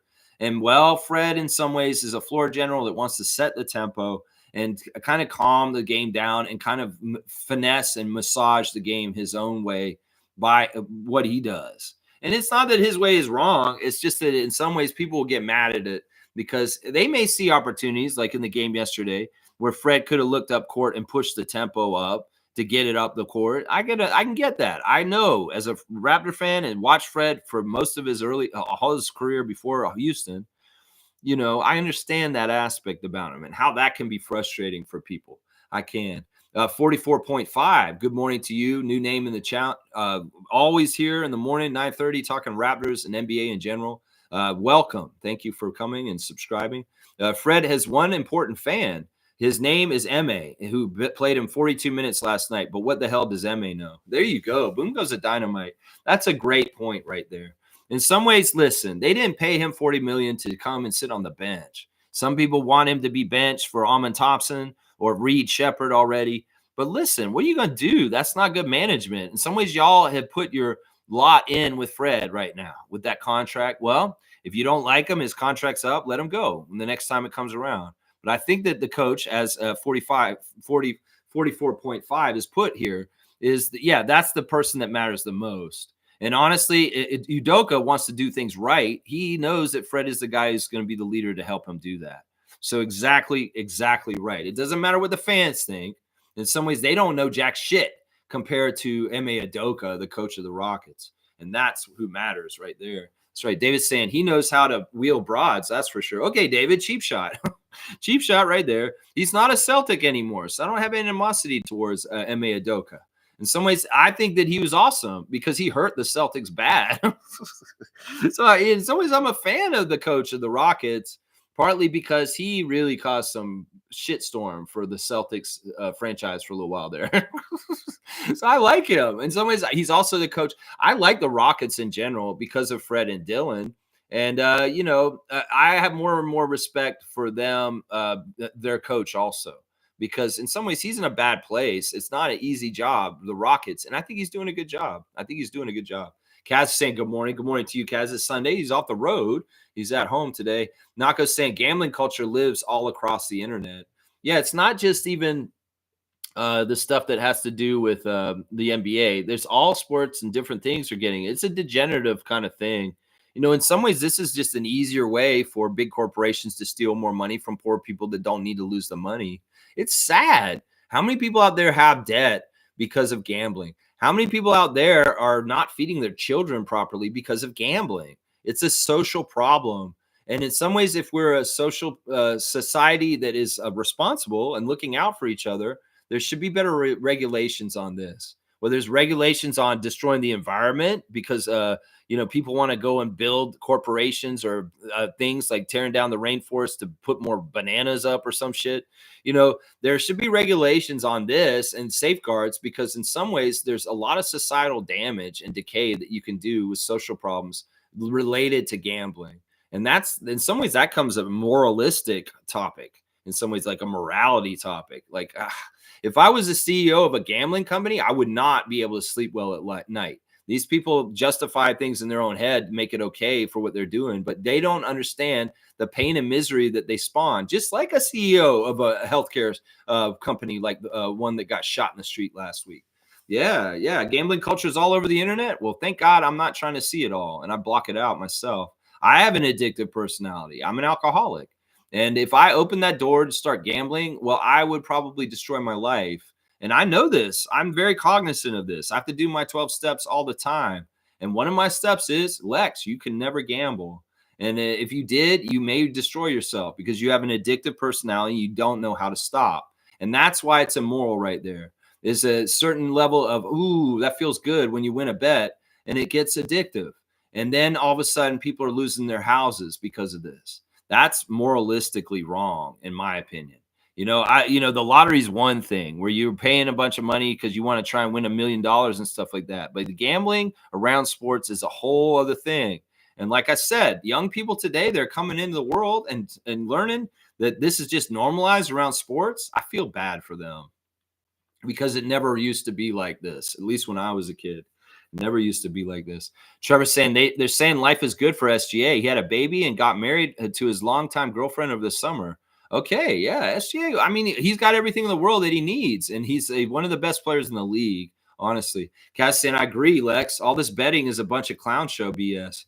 Yeah, I just feel like, it's typical of like get rich schemes and people, casinos have always been like this. Casinos have always been places where you're going to lose money. You're not likely to win, but some people do win every once in a while. And those are the things they feel, oh, I'm going to win. But usually the house wins. And that's what I'm saying. And it's the same thing with sports betting. It's not like more people are winning money than losing money. They're losing way more money than they're winning. And that's by design. And, it's just greedy people that are making money off of people off speculative bets on sports. Yeah, to me, it's a moral thing. And the morals of the people that are running this and Adam Silver for allowing it is really disgusting. Honestly, it's very disgusting. You're going to ruin people's lives, honestly. All right, Trevor wants me to do the Instagram stories. I didn't even set them up. Let me go look at the Instagram real quick. I don't know why I didn't put an Instagram tab up. It's weird. Usually I will put an Instagram tab up, but I don't have one. So we'll go ahead and look at them real quick. All right, Emmanuel Quickly. I'm looking at him for the first time. That's him dapping RJ after the game, 9 to 5 soon. I like that. I like that they call themselves 9 to 5 sometimes. I was wondering about that because 9 is RJ and Emmanuel is 5. And I was like, 9 to 5, working 9 to 5. What a way to make a living, Dolly Parton. Yeah, working 9 to 5. What a way to make a living. Yeah, I want to see 9 to 5 again. He's saying soon. Okay, Emmanuel, you're saying you're coming back soon? We need you back soon. Maybe you come back tomorrow and play against the Chicago Bulls on a Monday. Lloyd is posting Kendrick Lamar. Look out, Lloyd. Come on now. Posting a Kendrick Lamar track on your Instagram. Mo Pete is, what is he doing? He's at something. He's wearing a Red Wings jersey. Of course, he is a Michigan guy, so you can't get mad at him for wearing that. I think he's at the Red Wings game last night, guys. So Morris Peterson showing up at the Detroit Red Wings game in MVP box wearing a Red Wings jersey last night. Can't get mad at that. He's Flint guy. He's a Flint dude, so he's got to be representing his home state. Norman Powell's got a last chance ticket giveaway. If you're in LA and you like the Clippers and Norman, you could do that. And he's also celebrating Lincoln High School wins California State Championship after beating Pittsburgh 28-26. Pittsburgh's in California? What? Game day, y'all. There is a game coming up at 1 o'clock. The 905 are in Maine playing the Celtics today. And our referees for the game today are Tyler Merkovich. He's a full-time NBA ref at this point, 41. Cameron Garber, number 33, is the ref. And Kevin Fahey, number 42, is the umpire. So 1 o'clock tip-off for Raptors 905, Maine Celtics. And we'll have to see who is going to be available for that game. Hopefully we see Shed and Battle there again. Maybe we see the newly acquired Jared Roden. And also we got news yesterday that the Raptors 905 have picked up veteran Frank Kaminsky. That's right. Frank Kaminsky is a 905er as of yesterday. We had waiver wire priority because of Brandon Carlson getting taken by the Oklahoma City Thunder. So he came up in the waiver wire and we snatched him. He's 31 years old. It's not like he's young and he has a real kind of future with the Raptors 905, but he'll definitely help with our team, hopefully to start winning a little bit better and Andrew Jones and what he's trying to do. So we'll have to see if Kaminsky shows up, if Roden shows up. These are a couple of guys that are just showed up for our team. We want to see them. AJ Lawson, of course, also. So, yeah, it's interesting. It's not that Kaminsky is brought in. He's very symbolic of the flux of the 905 and the G League, is that there's coming and going that's so crazy and weird and just out of the blue. Frank Kaminsky being a Raptor 905 all of a sudden is very, very symbolic of that. Very, very symbolic. Yeah, I don't even know. Like Monique has said in the recent days that like Luke Wynn is not doing a good job and that he's going to do something to try and fix it. I don't even know if this is that kind of move, honestly. To be honest, Frank Kaminsky's coming to our team because we're about to go to Orlando and play in front of all of the GMs, and he needed a team to show off to. And that's kind of the stage we're at in the G League season. Since we're not in the G League Showcase Cup that's in Orlando, like as one of the top teams in the G League tip-off tournament, we are going down there to show off our players. And in some ways, those players that go down there, they want to show off to other executives to possibly get two ways or picked up like Carlson did by Oklahoma City. So it could very well be that Kaminsky coming to our team is for a showcase in the Showcase Cup stuff going on in Orlando. And it's not necessarily about fixing our team or being better for our team. It's just that he needs a spot to play on to do that. Yeah. All right. I did the Instagram stories. Wait, wasn't there more of the Instagram stories I wanted to do? Yeah. Let me see. All right. Davion Mitchell is put on. He's watching Gladiator, I guess. There's a new Gladiator movie, right? So I guess Davion was watching that. And he's got some pink shoes. I don't know where those pink shoes came from. Pretty interesting there. Y'all, they've got a new mega slice at Pizza that you can get. Raptors 30th anniversary mega slice. There's advertisements for it all over the place and stuff like that. There's Jamal McGlure of the Scarborough Town Center yesterday doing an interview at the mall and with a lot of fans around meeting him and talking to him. He's wearing an East sweatshirt with the number 21 on it. So very cool to see Jamal out in the community at Scarborough Town Center yesterday representing Raptors and the NBA and stuff like that. Very, very cool stuff there. Let's see what else is on the Instagram. Scotty was at a Florida State game yesterday. He was in Sunrise yesterday to watch the Florida State Seminoles men's basketball team play Tulane, and they beat them. So it was nice to see Scotty representing and going to see his alma mater, our alma mater, Florida State, where I went to also, got my degree. Supporting the Seminoles at a tournament down in Sunrise in Florida yesterday. Grady was seen at the Kansas Jayhawks game against the NC State Wolfpack yesterday. And he was very much loved by that community, and they cheered him, and he was looking stylish being there too. There's Jacoby Walter throwing that alley-oop to RJ Barrett and throwing it down. That's a beautiful play. I love seeing that. Such a beautiful, beautiful play. That play by Jacoby to RJ. They're going to post that every day. I'll watch it every day because I like it. I like it a lot. All right, let me see. There's more Instagram stories. I don't have them all set up because I didn't do the pre-work. So just bear with me for a sec. I know there's a couple more I wanted to get to. And let me just see where they are. We'll start with Slim Duck. Slim Duck's just showing himself walking on the court with some glasses on. We'll have to see what happens with Chris in the near future. I wish him well no matter what. He's a great Canadian Raptor, and he always will be. And we'll just have to see how things go down. I know I said I'm okay with trading him at this point, and I am. But I want to, with all respect, I love Chris Boucher. He always will be a Raptor that I've always cared a lot about in different ways. There's Grady at the Kansas game with the red and the blue heart and the thumbs, the peace sign. He's wearing a big sweater. So, yeah, it's nice to see Grady go back to his alma mater and watch them play. And there's Scotty at the Knowles game. He was sitting on the baseline, taking in the Seminoles game in Sunrise. Very, very cool to see that. Let's see. Is there anybody else we want to do? Well, there's Pascal walking around the backstage. He looks a little moody. And there he is taking a dunk. You know, of course, the Pacers have had some problems. Yeah, there's some sort of giveaway they're doing with the Raptors official admin and limited edition jerseys, Uber gift cards, all kinds of stuff in there. It's a holiday hoopla brought to you by Uber One. Tap in. The Raptors pride delivered. So y'all check that out. All right, there's your Instagram stories real quick. That's what I seen right there. G saying SGA is a good role model. Talks about consistency, no drama, uplifts his teammates. Would they dare make him the face of the NBA being Canadian?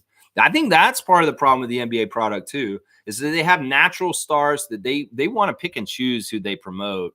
And in some ways, that's not the way the world works. In some ways, wrestling's the same way.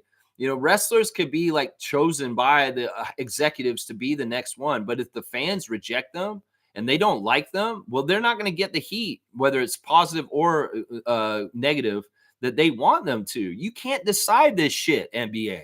You cannot anoint your golden boys. They have to go out there and perform at a high level so that they earn it. And then the fans come around and say, yeah, this guy's really, really good. Y'all can't predetermine them. Y'all can't have rookies come in and say, this is Ben Simmons. He's going to be the future of the league. We've seen how that went.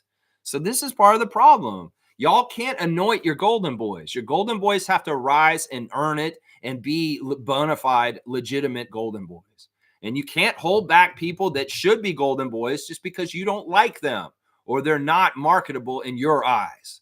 Whether it's SGA because he's Canadian, whether it's Nikola because he's Serbian, whether it's Doncic, whether it's Giannis because he's Greek. Y'all want just only promote American players? Well, that's going to be your own damn fault because this league's becoming more and more international. And you cannot determine who your next great American hope is and just cram them down our throats. In some ways, the natural king of the castle is going to be who it's going to be. And sometimes the stats determine this. Sometimes the championships determine this. Sometimes the excellence determines this. Not that you think he looks pretty and that he's going to be an attractive star in your marketing. No. You need to get right with this and understand. Stop putting the cart before the horse and deciding and anointing who you want to market. You market who is successful and doing well, and then the NBA looks like a meritocracy instead of fucking a place where they just give things to people like Bronny James. That's what I'm saying. People will earn the notoriety of being on the top, like SGA is looking like. That's what I'm saying. Don't be afraid to promote him as the best player in your league. That's what I'm saying. That's a problem. You're going to ignore Scotty Barnes. And he's a very attractive player that could garner way more attention for your league if you did things right. But because he plays in Canada, y'all are not very anxious to do this, and you will ignore him. That's a big mistake, honestly. And that's part of the reason why y'all's league sucks, is because you're not taking care of the people that earned it and the people that are actually the people that look like they're badass, good, top dogs for the league to be the poster boys, the face of the league. That's the important thing they're talking about right now. David's saying they should definitely the poster child for sure. SGA, yeah, I think he'd be a great marketable person for the NBA in general. It's just maybe they don't want to because he's a Canadian. That'd be messed up. That'd be stupid and short-sighted. Trust me. David's saying xenophobic Americans drive me bonkers. I saw a comment online the other day calling Canadians snow Mexicans. Like, what the fuck? Well, why are we giving these people attention, David? In some ways, there's so much stupid shit online as far as comments and people's opinions. We don't need to see it all or even repeat it here. Seriously, that's a ridiculous statement. It is what it is. Not that Mexican people are bad. They're not. Mexican people are awesome. In some ways, that's exactly what you said. Xenophobic America. David's saying, ironically, I've traveled all over the globe. People ask me, you're American. When I respond with no, Canadian, they smile and say, Canadian. And suddenly they're much more friendly. America is the most hated nation in the world. Facts. I'm not going to disagree with you to a degree. I don't think that's completely true. In some ways, Russia's very hated right now. I would say that Israel's very hated also. But America's in the top 5 for sure. And a lot of it is that they export really bad ideas and things for the rest of the world. And corporatism is one of them. It's a very, very big problem. Yeah, let's see. David's got DAP from Fiercey with the Canadian flag. I like that. Wayne's saying referee job is difficult, but when there's an agenda, it's obvious. Remember, Chris got a flop call after taking a shot 2 plays after. No one on the court knew why the game was stopped. We had the ball. Yeah, there's a lot of weird shit going on with the refs. And if we could just keep it simple and keep it the way it used to be and just have the integrity of the game stay intact as far as this is a straight up competition between 2 teams and they're going to decide how things are going. And there's no kind of manipulation by the NBA corporate product to shape things. That's the issue right there. Is the NBA corporate product is trying to be shaped by corporate people sitting in an office trying to make decisions. And well, they figured out that they can manipulate games through the referees and the schedule and different things like that. And they're trying to do that. That's the problem. If it was a straight up fair competition right down the line, people would enjoy this way better, Adam Silver. I think you need to understand that. That's right. Let's see. Smooth saying most Rockets fans are like Miami Heat Nation. They know nothing. They've been so bad for so long that nothing event like the Emiratis Cup gets them pissed. Yeah, I mean, I understand they want to win, but they've got to understand what we understood when we played the Thunder. The Thunder are very good. You Rockets are just gotten to the party recently with Fred coming last year and MA, and y'all started coming out of the mud, and your record is coming up. But the Thunder are higher up on the escalator, and they figured out more stuff. And they got to a certain point of failure last year in the playoffs with SGA, and they're trying to build off of that. Y'all didn't get that point last year. They're ahead of y'all. So y'all losing to the Thunder is no slouch. Why can't Rockets fans just understand the Thunder are a better team right now? And it has nothing to do with blaming Fred. It has nothing to do with your own team. It's just they're at a different level of what they're doing and where they're at and coming up in the NBA. I understand that as a Raptors fan. And when I saw the Thunder play against the Raptors recently, that's exactly what I saw. It wasn't like I got all mad and bent out of shape. I was like, look, you know what? Stop putting down your own team and give kudos to the other team because they are actually really good. That's what it is right there. That's what I say right there, right there. That's right. Not after, before. Whoops. Nako's saying not just get rid of the fouling for manipulation, but also to speed up the games. Not just get rid of the fouling for manipulation, but also to speed up the games. Yeah. Yeah. I mean, the games are actually really tight at this point. They sacrificed part of the halftime. They've sacrificed different things that used to be an NBA broadcast to get the time down to 2 hours. NBA games used to be 2.5 hours to 3 hours. And in some ways, they've been very successful at tightening it up, even with all the stoppages of play and stuff like that. I don't know. It's a weird thing. The NBA has a lot of different issues, and they could start fixing some of them, but I don't think they want to fix some of them, especially the gambling. I don't think they want to fix that. I think they're fine with what they're doing, and they're going to go ahead and just keep going in this direction. Let's see. Wayne's saying game is on Tuesday because of NFL. Pivotal games are being played. Yeah, I could see that. I think they put the NBA Cup game on a Monday night last year, and it really didn't do well. So maybe they shifted it not just from Sunday, but Monday also. And because a Tuesday night is a little bit better for NBA people to watch. For some reason, Monday nights are not good for sports. And partly is because of Monday Night Football also, because that is going on in the NFL still, because the NFL is still playing right now. In some ways, it's better for them to play on Monday nights in the spring after NFL season's over. So it could very well be they're trying to get away from the NFL distraction of taking away viewers. I could see that. I could see that. Smooth saying it, David. Yep, on my backpack, I have a Canada flag. Very important when I'm overseas that people see that. Yeah, I'm going to change my passport. I have an American passport currently, but it's going to be running out very soon. And when I get a new passport, it will be a Canadian passport. I've made that decision to do that very recently. So if I'm going to go ahead and do that, I'm going to do it. That's right. All right, let's see. I lost my place. It was Smooth, the last comment, and he was talking about having a Canada flag on there. All right, hang on. No. Okay, Nako's saying slow down the fouling. Don't get rid of it. Okay, I kind of understand what you're saying. Smooth saying the Warriors gave up nothing for Dennis. They traded an injured player, DeAnthony Melton. He's out for the year, plus 3 seconds. Wow. Yeah, I mean, I'm not doing revisionist history. I think that whatever we did in the past is in the past. Who cares? That's one thing I hate is people like to go back and revisit things that happened so long ago and try and say, well, this was a mistake here. Once again, we don't understand everything that they're looking at that one time, and things change over time. And it may be that this is able to be happening with Golden State this time, but it wasn't able to happen with us when we were moving him last year. So it's really easy, especially for critics of our front office, to make a bullshit as their point of view of why the front office is failing because Dennis Schroeder got traded for Anthony Melton and 2 second rounders, 6 second round picks, like just yesterday, and we didn't get the same thing for him when we traded him last year. Well, maybe in some ways he's playing at a different level with Jordy, and he built him up. He's been starting consistently for Fernandez, and honestly, that could be the big difference. He was kind of getting back and forth with us, and his trade value wasn't as good last year as it is right now. I think that that's absolutely true right there, what I just said. Nellis is saying, by the way, this is Arturas. Okay, cool. So this is the producer of To The Point, a Lithuanian producer for Brian King. He's just showing up on the Nellis video. Good to see you, man. As a European viewer, an NBA is too long, and the crowd has no ultra fans. I guess it is a cultural thing. Also, NBA should eliminate 12 to 10 minutes from 6 to 5 fouls.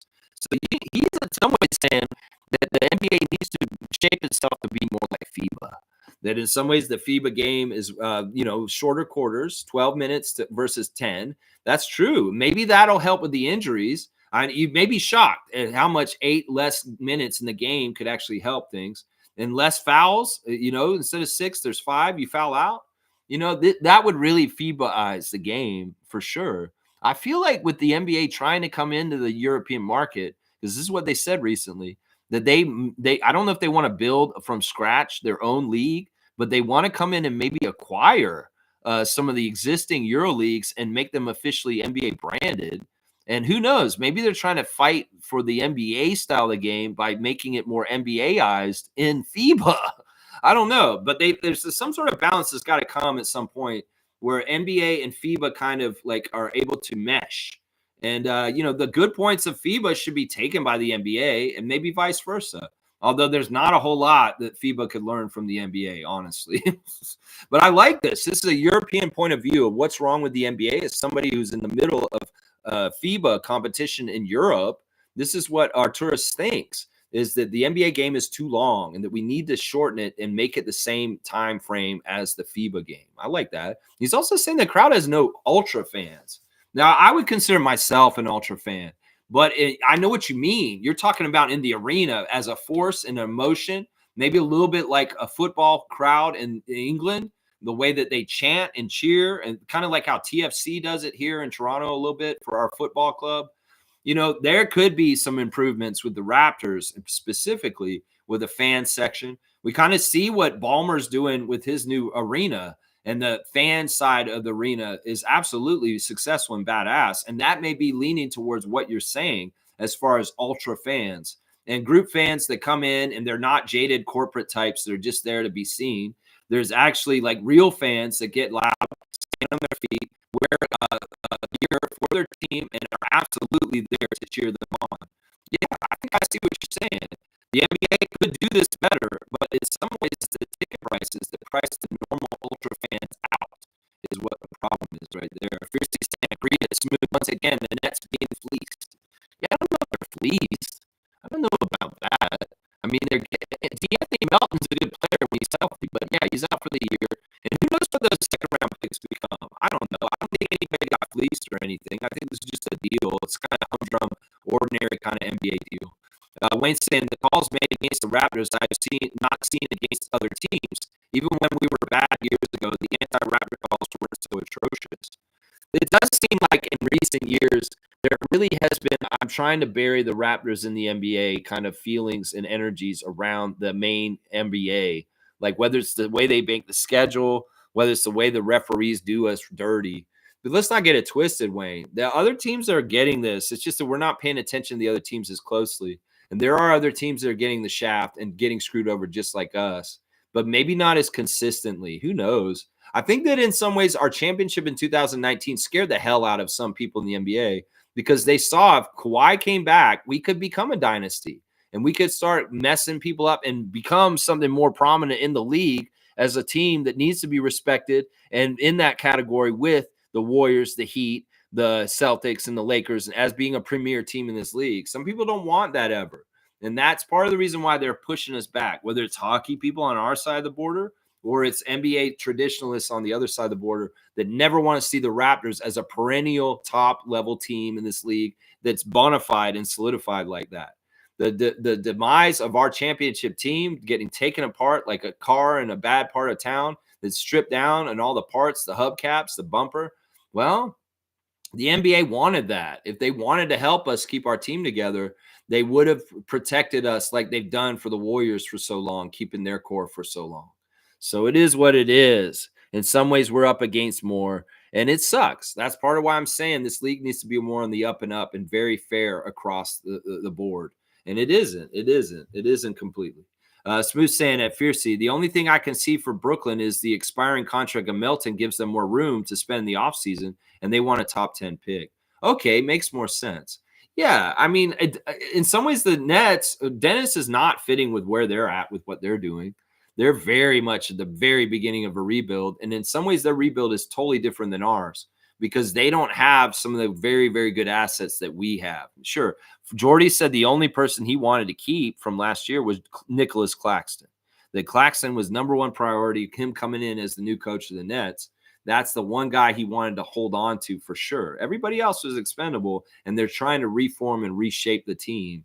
And some of that will be through the draft because they don't have guys like RJ and Scotty and Emmanuel on their team. And we're ahead with our rebuild. We're like maybe 3 or 4 years into our rebuild because these guys are 24 and 25-year-olds and not 20-year-olds. In some ways, the Nets are starting from the very bottom. And yeah, they want a lot of free capital to use in their salary cap to chase and pay for the young players that they got coming up that they want to get. That's right. That's right. Smooth saying Warriors need a ball handler. And yes, they're getting ready to make a full court press for King James. I think Dennis being there may be a pre-stipulation for LeBron to show up next. In some ways, yeah, I think that he wants Dennis there. And that maybe I think when I heard Dennis Schroeder is a Golden State Warrior yesterday, I was like, okay, LeBron wanted that. That's one of the first things I thought. Seriously. So we'll have to see how this all works out. Stargate saying, you know what I would love to see, even if it's only for 1 year on a trial basis, go back to 1979, no three-point line. Let's see which teams are really basketball teams and know how to play the game. This is a really cool idea. And I'm going to give Stargate a dunk because it's really out of the box. Who would have thought this? I mean, this would be really weird. You know, this is true that in some ways the three-point line is part of what's making the product look so bad in the NBA. You know, we got such an overemphasis of three-point shooting right now. And not everybody's going to be Steph Curry and the Splash Brothers in Golden State. If all 30 teams try to be like the Warriors and have this overabundance of threes, there's going to be teams that are not going to shoot well because there's just not enough good shooters in the league to do this. And in some ways, you know, that the looking at so many missed three-pointers, it looks ugly and the game looks lazy. And that is part of why the quality of the product of the NBA has suffered. Is that they look bad because they're lazy taking threes and just chucking them over and over again. I love this idea by Stargate. It will never happen, but it would be very cool to see which teams could get away with not playing with the three-point line and which ones would excel in today's NBA. It'd be very interesting. I think we'd be very good. We'd be very, very good, but Grady wouldn't get his threes though. That's it. Oh, yeah. David's saying, oh, Rio basketball. That'd be sick. That's what David's saying. Saying what Stargate's saying. Yeah, I want to see real basketball. I'm not going to say I like Dennis as a backup for Steph. In my opinion, you should build a team for Steph. Well, the part of the thing is they could start him with Steph. Like, seriously. They start Dennis with him, and Steph can be straight up shooting guard. And Dennis will just set him up. I think that it's kind of cool that, you know, if LeBron and Steph are going to be united together as USA Olympians, that they went and got the MVP from Germany for their team as their point guard. That he's a very much an excellent player that was, you know, first team in the Olympics, I think. Dennis made first team Olympics. So it's like, yeah, they're stacking very good Olympic players from this year if LeBron does show up in San Francisco very soon. Yeah. Smooth saying the thing is that trading LeBron is very smart for the Lakers front office. They get assets from the Warriors, young pieces that really help that team. Interesting to see if that trade actually happens. I think it's smart. In some ways, I've been saying this for a couple of years. The Lakers will be held back until LeBron leaves. Well, if he's going to continue to play some more, you're just holding off what you're going to have to do eventually. And it could very well be, well, he just walks off in the sunset as a retirement. You don't get anything for him. So maybe Rob Pelinka is thinking about this, and maybe LeBron's like, I'm sick of being on the Lakers. Y'all aren't going anywhere. Yeah, you hired my friend as a podcaster, as a coach, but it's still not good enough. Yeah, y'all drafted my son. It's still not good enough. We're still losing. Yeah, whatever. Trade me to Steph. I want to be with Steph. It seems like the easy route right now at this point. That's what it looks like to me right there. And it will help the Lakers. They'll probably get some good assets. Who knows? Maybe they send them Brandon Podzinski and a couple other like very good young prospects that the Warriors have coming up. And then what are the Warriors doing? They're basically putting all their eggs in the basket on the older cohort of Curry and James, who are both going to go off in the sun set at the same time. And they just get both the problems of how do you replace two absolutely Hall of Fame, greatest of all time kind of players leaving your team at the same time? How do you deal with that? I don't know. Golden State, that's your fault. And then maybe they think they can go for it all this year. And that's why. And maybe that's why LeBron thinks it too. And that's why he's going there also. Yeah, Trevor's saying at Hartenstein, he fits so well with Oklahoma City. He blocked everything and scored 21 points. Yeah, he's been a big pickup for them. I think that once again, the youth movement in the NBA has been a problem, and that's why there's some bad quality teams. But teams like Houston and Oklahoma City figured it out, and they went and got veterans to pair with their young players, and that's why they've improved. Caruso and Hartenstein are going to pay off big time for the Thunder in the postseason this year. Watch. They're going to pay off big time for them. So we're saying they would have to match salaries. So Andrew Wiggins and Kuminga plus the draft pick. I think that could be very likely. I could see that Andrew Wiggins being a Laker all of a sudden because of LeBron. I could see this. I think you might get the deal almost right there. Consider this: people are still going to jail for gambling and weed. Yet these products are sold on Wall Street stock market, legal for some, illegal for others, corporate interest even in the streets. Yeah, it's not a just world, and it's really crazy. It's really crazy. There's a woman in Florida that's gone to jail for saying defy, diffuse, desist, whatever the sickness to the insurance company. Right now, and they put this poor woman in jail in Florida. There's a lot of weird shit going on right now. Just be real smart out there, people, and understand corporations are not our friends. They do not like us. And they are just trying to make money off us. They're big, huge parasites. And the NBA in some ways doesn't care about its fans. It doesn't care about giving us a product. They just want the bottom line. If they're getting their money either way, then they don't care. They don't care if they're improving the product. They don't care if the fans are happy with what's going on. As long as you're showing up, that's all they care about. That's all it is right there.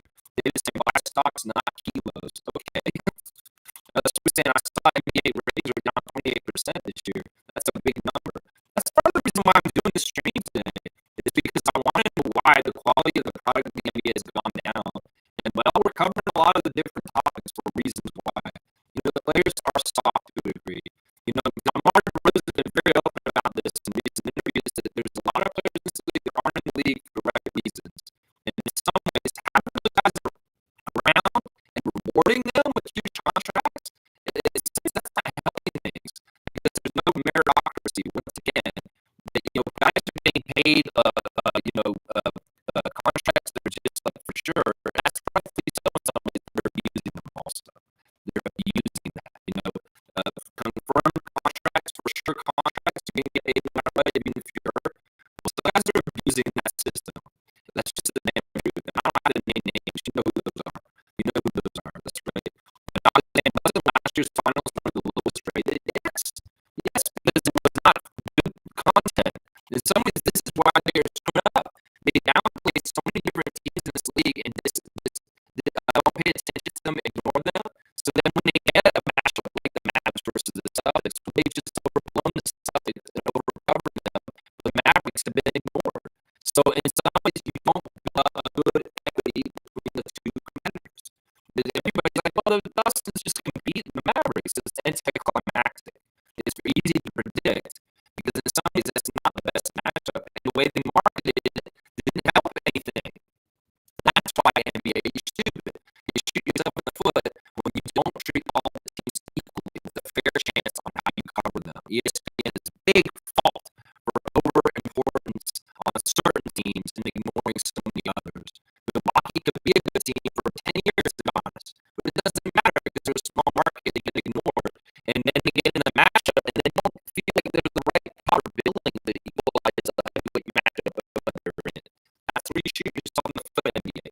shouldn't downgrade or cast some of your NBA teams, because then it's not as marquee matchup when they have to face each other in big matchups. And people turn it off. You're telling everybody the Hawks suck, and the Hawks are not attractive to watch. Meanwhile, they're getting somewhere in the NBA Cup. Why are people not going to watch it? Because we've heard that the Hawks suck for years, as you said that. That's what I'm saying. That's part of it. You integrate your own product, and then you don't understand fans put it down on social media, and they tune out. It's because you're not covering it correctly. You're not.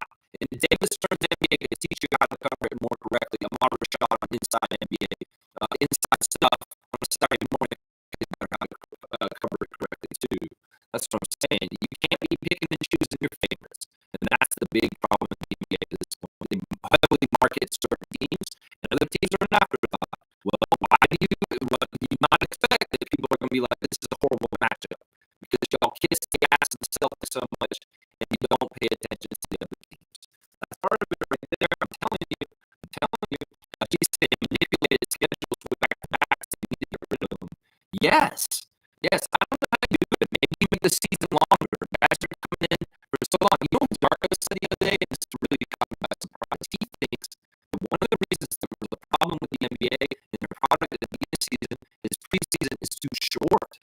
That he thinks that teams don't have enough time to get together, so that the first night of the season, the teams will have their shit together so they can play in a proper way that looks good.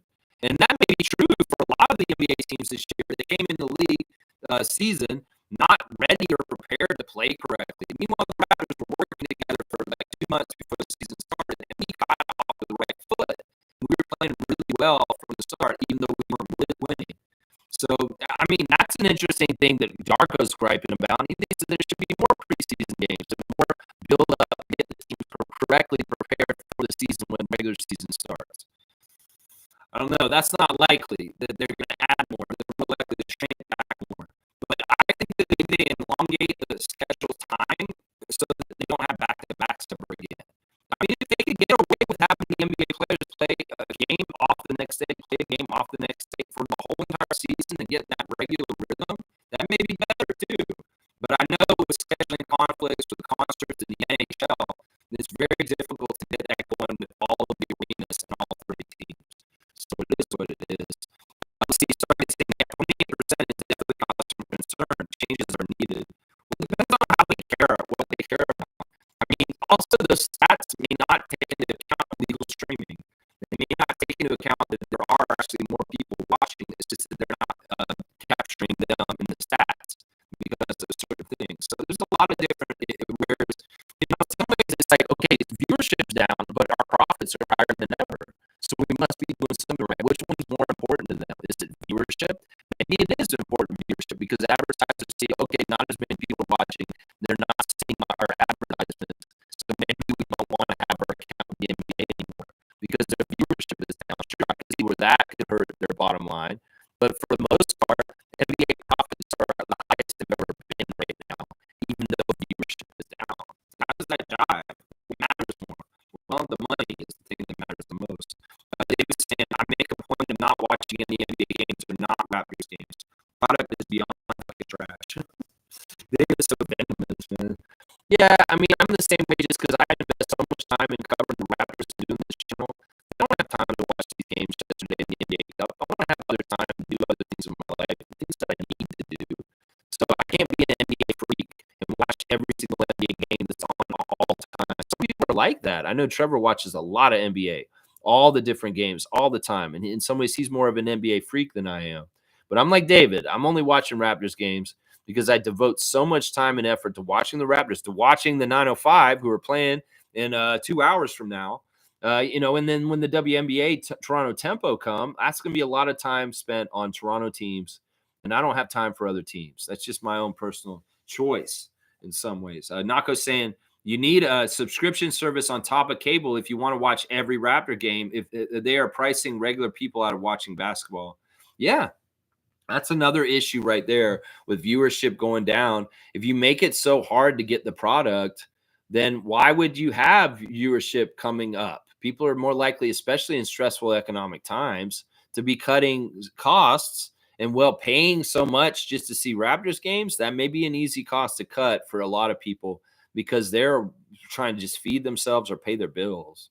I mean, that is part of it right there. It's more expensive to watch the Raptors games, and times are tough. Nobody has a lot of money right now. That's right. Smooth saying down 42% since 2012. And that's basically when Adams took over. Adam Silver took over, and he has slashed this. And it's crazy.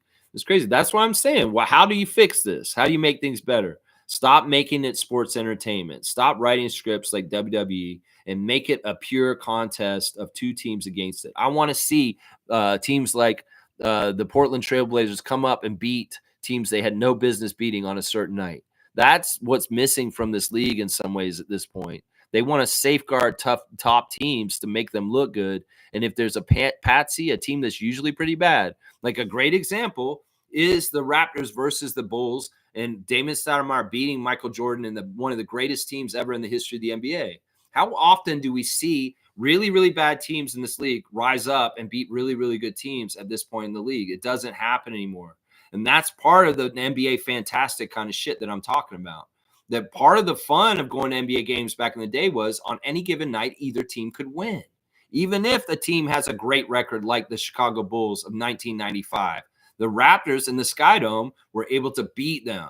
And I'm just saying, in some ways, that element of anything can happen on any given night is not there anymore. When you have a team that's scheduled to win and they just go ahead and win, and there's no chance for an underdog team to come up and actually win those games anymore. That's a difference than the old NBA. That's how you know it's not totally a fair contest, because old teams that are really good, like the Celtics, can have a shitty game and they still cruise to a victory because the referees have their back and making sure they're protected to win against a team that has no business beating them. In the past, if two teams showed up and one team did not show up correctly, even if they were the higher winning team, they got their ass kicked, and that other team taught them a lesson. The NBA stopped this kind of shit because they want to control their product and the storylines of what they want to promote. And that is something I can tell from being a change from when I was a little kid to now, is that they ensconce and protect the top dog teams in this league, and there's no comeuppance by underdogs anymore like there used to be. And that's annoying. You want to see upsets in the NBA, Adam Silver. We don't want to have it all just planned and easy. What's the fucking strategy in that? There's no kind of like a variance and outcome where it's kind of exciting. Oh, wow. The Trailblazers are going way beyond what they normally do. They're playing really good, and it looks like they might beat the Cavaliers right now. Where is that shit anymore? I don't see it as much as I used to. That's right. That's right. David's saying, fix all that BS. That's right, Adam Silver. Fix all that BS. Maybe bad for local networks, but who fucking cares? Sportsnet is trash. Business and needs competition, not government protection. Fucking CRTC criminals. David's going off, man. You know, I mean, it is true. Like, it sucks. You know, in some ways, they really are trying to help hockey.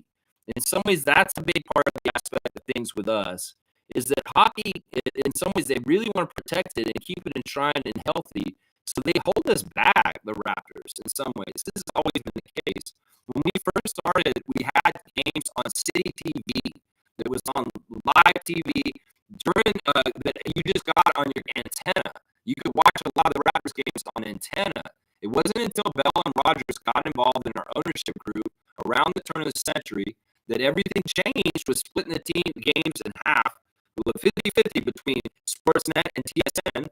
And in some ways, they went on their own route and said, okay, we got Sportsnet 3, we got TSN 4, and we're going to start hiding some of these Raptors game specialty on cable packages where you have to pay even more premium. Now, do y'all do this to the hockey team? Do y'all do this to the Leafs, where you hide their games in premium packages where the people have to pay out the ass to have a subscription service like Nako said? No.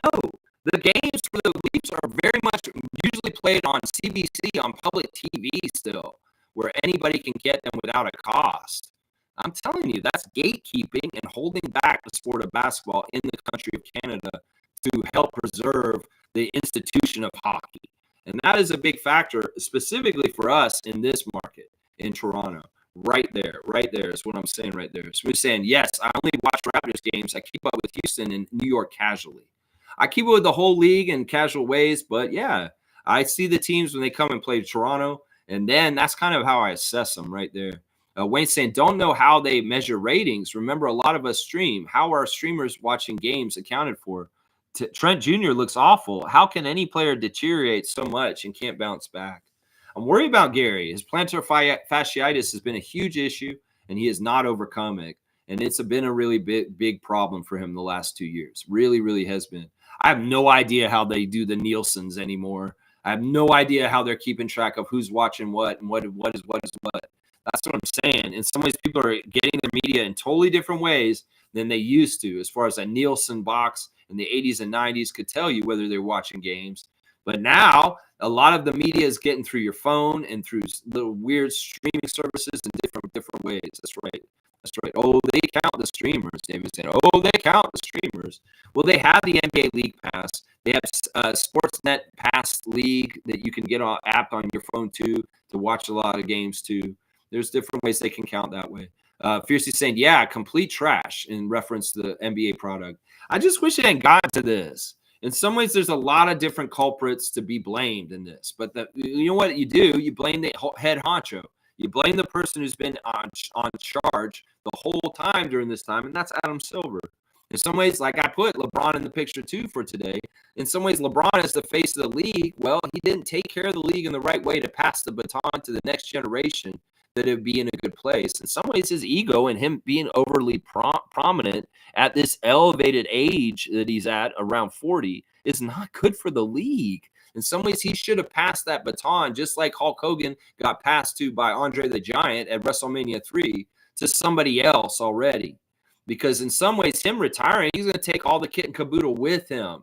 And all of that notoriety and that superstar strength goes with him out the door when he leaves. In some ways, that's part of the problem, is that LeBron has been the most prominent, important NBA player this whole time he's played, and now he's about to leave, and he's going to take all that with him. And they did not ensconce anybody as his next person, his incumbent, the person who's coming in afterwards to take that spot after him. There's no person that's picked for that yet. And in some ways, that's a problem right now. LeBron is holding it out. That's right. Let's see. Stargate saying, I don't watch other games either. I used to, especially the playoffs, but last season I didn't watch a single playoff game, and that is weird for me. That's how uninterested I am in this product now.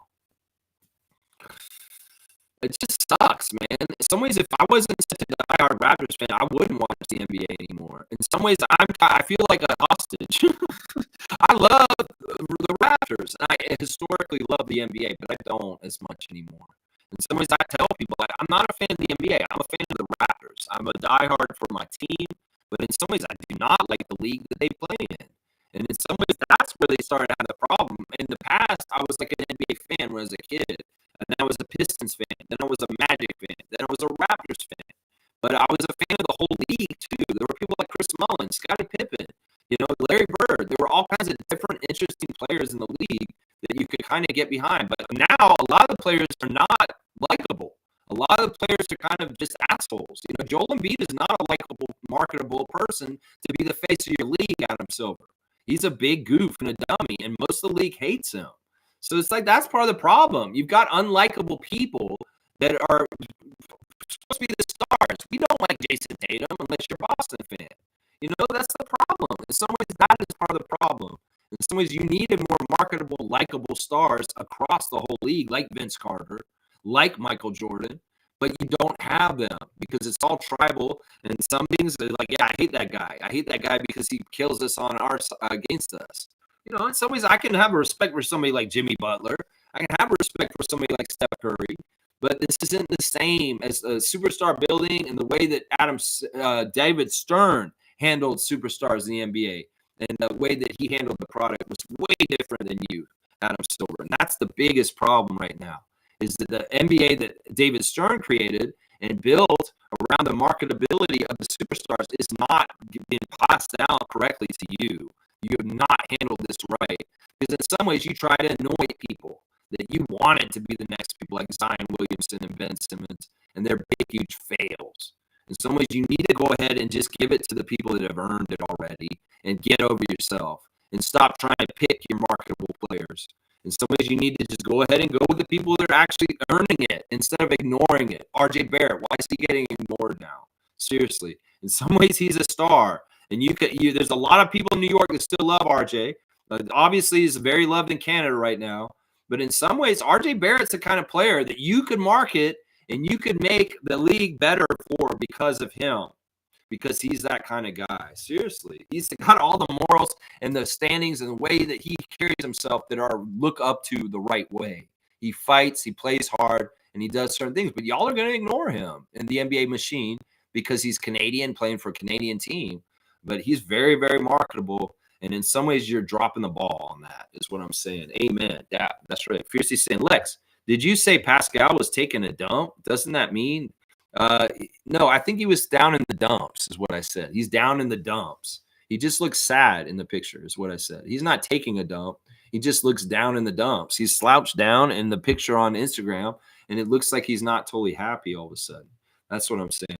Let's see. David's saying, wait, did the person who broke Joel's face get the chain that night? I hope so. That wasn't us against them. You know who broke his face? I'll tell you it was. This is the funny thing. The Pacers got two guys that speak French that have broken Joel's face now. One of them was Pascal, of course. You get what you get, Jack Armstrong. Yeah, you want to do a little airplane flying around in our arena. Well, you get an elbow to your eye, and your orbital socket is fractured. No, the guy who broke Joel's face last week is Benedict Mathurin of Team Canada. Montreal's own Benedict is the one who hit him with the elbow in the eye that broke his sinus last week. So, David, that's who it was. It was our guy, Ben Mathurin, that hit him in the eye. That's who hit him. That's right. There you go. There you go. David saying, haha, at a Fiercey, and Fiercey saying, sorry, fam, I'm French speaking, so I thought it meant that. It's all good. It's all right. I said he's down in the dumps. I said he's down in the dumps. You thought I was saying he was taking a dump. No, they're not filming him in the toilet. That would be weird, man. That would be very weird. Fan access. You can see Pascal take a shit. That is too much. Like, we don't need that fan access. We don't need that fan access. That's funny, yeah. Fiercely saying, I swear, David, I'm positive I've heard that in the context, but I may be wrong. Yeah, the saying is he's down in the dumps. And that just means he's kind of like sad. He's looking forlorn. He's looking depressed. It's not that he's literally taking a dump. It's funny. I'm going to give Fiercey a dunk for some of the fun little miscommunications that we have sometimes. They're very entertaining. And I think this one is. 270 for Fiercey on the dunk charts. We're nearing the end of the year. Get your dunks now because you're not going to get any more after New Year's. We're going to start it over again. And I'm going to do it different next year. I'm not going to do this inflated scoring that we had this year.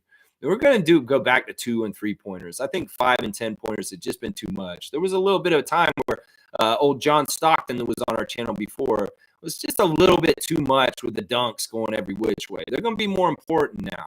In some ways, I'm not going to give like a whole bunch of dunks every stream. I think I may only give like 2 or 3 dunks a stream, and it'll be for very, very good stuff. In some ways, we're not going to be so easy with giving dunks like we were this year. Somebody was throwing the ball way too easy every which way. And I didn't like it, honestly, to a degree. I felt like it was a little bit too much. That's another reason why I'm not very upset that this guy's gone. All right, let's keep going. Stargate saying it's not foreign players, Lex. Look at Jaylen Brown. They constantly push Tatum down our throats because Jaylen is outspoken on black issues. The NBA just doesn't like that. You know, this is a great point. This is exactly right with Stargate saying. You know what? I'm going to give him a dunk. Another dunk for being really on point with this one. You know, Kyrie's another really good example of this. Kyrie Irving has been very controversial politically in past years. And in some ways, they don't want to prominently market him like they could, like they do LeBron, because they could, honestly. In some ways, Kyrie has earned that as one of the greats of this era and a champion. And he's got all the accolades, but they ignore him too. You know, you're exactly right, Stargate. It is not necessarily that you have to be American. You have to also be like a safe product. You know, a very good example of this is the Clipped show, the Clippers show about Donald Sterling and Doc Rivers and all them. There's a scene where they're having a party. The Clippers are at Donald Sterling's house, and he's basically showing up Blake Griffin like he's like his pet or something. Donald Sterling, he's walking around the whole party with Blake, and he's saying, Blake is so great. We love him. He's so marketable. And Blake is just like a dummy who's just like, yeah, I'll do whatever you want, owner. of this team. And, and the other players like Chris Paul are saying Blake's such a sellout. Like he's such a douche for just being like used like this as like a poster boy kind of thing like this. That Blake Griffin is a good example of this. Blake Griffin was a very innocent, kind of easy to market kind of player that wasn't going to cause waves politically. He was a yes man, who's kind of handsome. They're looking for these kind of type of people. And Jaylen Brown does not fit it because of his work and some of the things he cares about. Yeah, this is a really good point. And, that's evidenced in the clip series, as I'm saying, in that scene with the party where Blake Griffin's getting walked around like a dog by Donald Sterling, showing him off to all of his guests and stuff like that. And like DeAndre Jordan and Chris Paul are like, what a tool bag. I would never let Donald Sterling treat me like that. But Blake Griffin was all about it. That's what I'm saying. There's some players like that are willing to play that game and some that aren't. And Kyrie and Jaylen are not ones that will play it. And the NBA don't like guys that won't play their little marketing game of being easy like that. That's right. Fiercely saying, okay, I looked it up. I think Lex meant photo dump. Am I correct? I either said he's down in the dumps or a photo dump. I think I said he's down in the dumps because he looks sad in it. I think he said he's down in the dumps. I think that's what I meant. But there is a term called photo dump too, where Siakam does this often, where he'll just put a ton of Instagram stories, like 30 of them in a row, and that's dumping them all at once. It's really kind of annoying. Kaz has got the robot out. I like that. They just say, what the fuck is happening with the audio? Oh my God. Is there a problem with the audio? I don't think there's a problem with the audio. If there's a problem with the audio, David, maybe on your end. Let's see. Lex, you sound like you're underwater. I do have the mic in a weird place. I don't know if it's that. Hopefully it's not that. The audio is breaking. All right, let me see. It's all connected up. It should be fine. Let's see. Blackhawk saying, is the sound crackling for anyone? It's crackling on my end. Oh my God. Bye. Yes. Lex, your audio is broken right now. Reload your mic. Is it clear now? Okay, it got better. It's coming back a little. Okay, I think it was just lagging. It's good now. Yeah, I'm not in my house. In some ways, the internet's a little different here. Hopefully, it's not the issue. All right, hopefully we got past that. Let's keep going. Smooth saying there's going to be an NBA Europe League in competition with the others. There was a news report on CP24 about it. Yeah, the headset needs to be replaced. You think it's the headset? I don't know if it's the headset. The microphone may not be connected exactly right. I don't know. Either way. We won't worry about that. I won't be on for too much longer. I've already done almost 2 hours, and I should get out of here right at 2. You know what? I think that's not what they're going to do. They're not going to be able to build a new infrastructure of a brand new league in Europe. It's just not there. There's not enough room. I think they're going to go in and buy leagues that exist and brand them as NBA and change them. I think that's what they're going to do. That's what I heard. Because them trying to go in there into a new territory and take it over and garner fans, they're not going to be able to do that. They are not going to be able to do that. It'll be just like Vince McMahon's XFL. It'll fail miserably, and they'll just lose money. So in some ways, Adam Silver's best strategy is to acquire leagues that exist and buy them and make them work that way. I think that's what they'll do. Yeah. Let's see. Whatever you do, if you're going to send them a headset, don't fucking use Amazon. Yeah, nobody send me anything. And if there is any kind of problem with what's going on right now, maybe it's them not liking what I'm talking about right now. All right. Yeah, I don't like Amazon. Don't send me things from Amazon. That's what it is. Okay. Yeah, I think it's the internet. It's not my headset, guys. All right, let me keep going. I'm going to skip all these comments about the audio problems right now. Wayne saying, I'm against more Americanization of sports. Americanization comes with corruption and caste bullshit. That's all they know. Take out the minorities, and does America have a sports product? I say no. Wow, that's heavy comment. I'm going to give it a dunk. There's a lot to it. In some ways, I would flesh it out even more, but I'm getting low on time, so I'm going to keep moving. I think it says what it needs to say on its own right there. Is what Wayne's saying. I'm totally with you. If Adam Silver's trying to go to Europe to make FIBA more like the NBA, I don't want that to be successful. I'd rather the other way, go the other way. That's right. Let's see. Isaac's saying David is on fire. Dunks for David in Mexico. I don't know. Maybe. All right, Isaac, I'll give one dunk just out of respect for you. I don't know. In some ways, that's pretty funny. All right, where's David on the chart? I do need to get out of here because I guess I've gone on and on about things. 325 for David. David getting a 5-pointer from Isaac. Blackhawks saying Golden State will take a year to get used to Dennis. Dennis is very headstrong. I don't know. We'll see how quickly he takes to that team. We'll have to see. Wayne saying, does the Warriors have to take Bronny too? Yes. That's part of the trade stipulations that LeBron has in his contract right now. If you trade him, you have to trade his son with him. That's according to what I'm hearing from them. Derps is saying Steph just needs some help. He had crazy help in the Olympics, but yeah, not realistic to get that much help.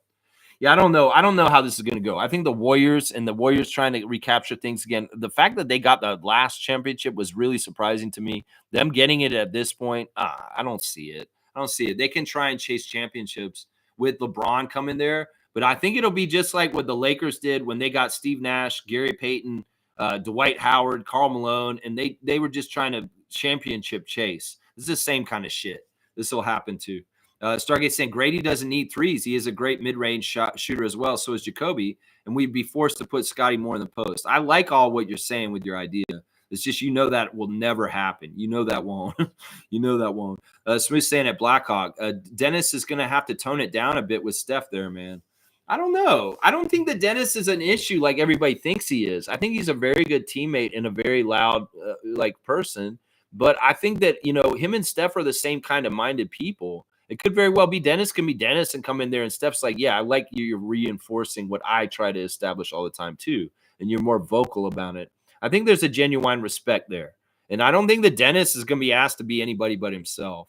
That's not a problem. That's not a problem right there.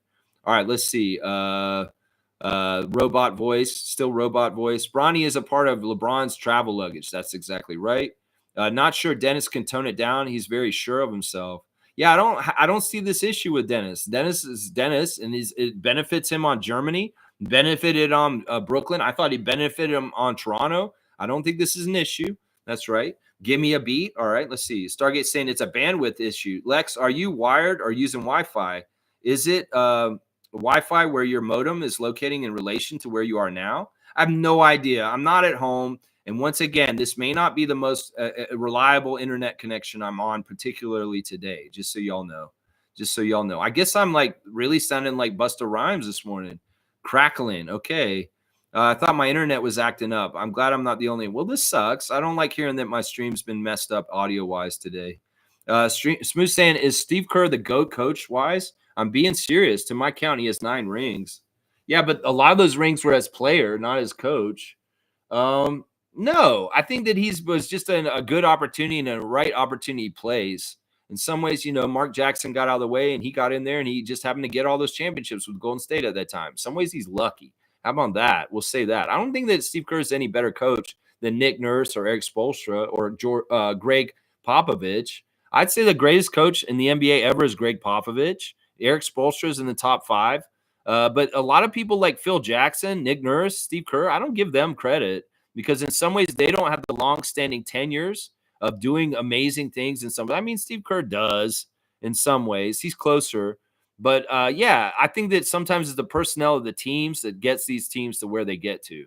And that they need to get more credit, whether it's Nick Nurse with our championship team, whether it's Phil Jackson with his championship teams on the Bulls and the Lakers. Steve Kerr is kind of like that. Eric Spoelstra does more with less. And Greg Popovich and what he did in San Antonio is absolutely insane. So that's what I'll say about that. W Stream fam, 11:04. All right, I got to get out of here. Thanks for the cutoff, Fiercey. W Stream, Lex, we got to go. The audio is terrible. See you tomorrow. Oh, you guys are turning it off because it's so bad. That sucks. Schroeder wants to start and get paid. I guess that'll be interesting. I'll see. He probably will get to start, guys, just so y'all know. Oh, wait, Phil Jackson won as a player, 6 with the Bulls and 4 as the Lakers. Yeah. Okay. Okay. Thank you for the Blackhawk, and the super chat. Thank you for the $1. Smooth saying 11. Wow. Let's see. I'm about to drive to Montreal and was going to finish the stream in my car. No way I drive under these conditions. Your audio is wrecked, man. I hate hearing this. I really don't understand why it's so bad. I don't know if it's gotten any better right now. Isaac saying, haha, fiercely dunking while driving.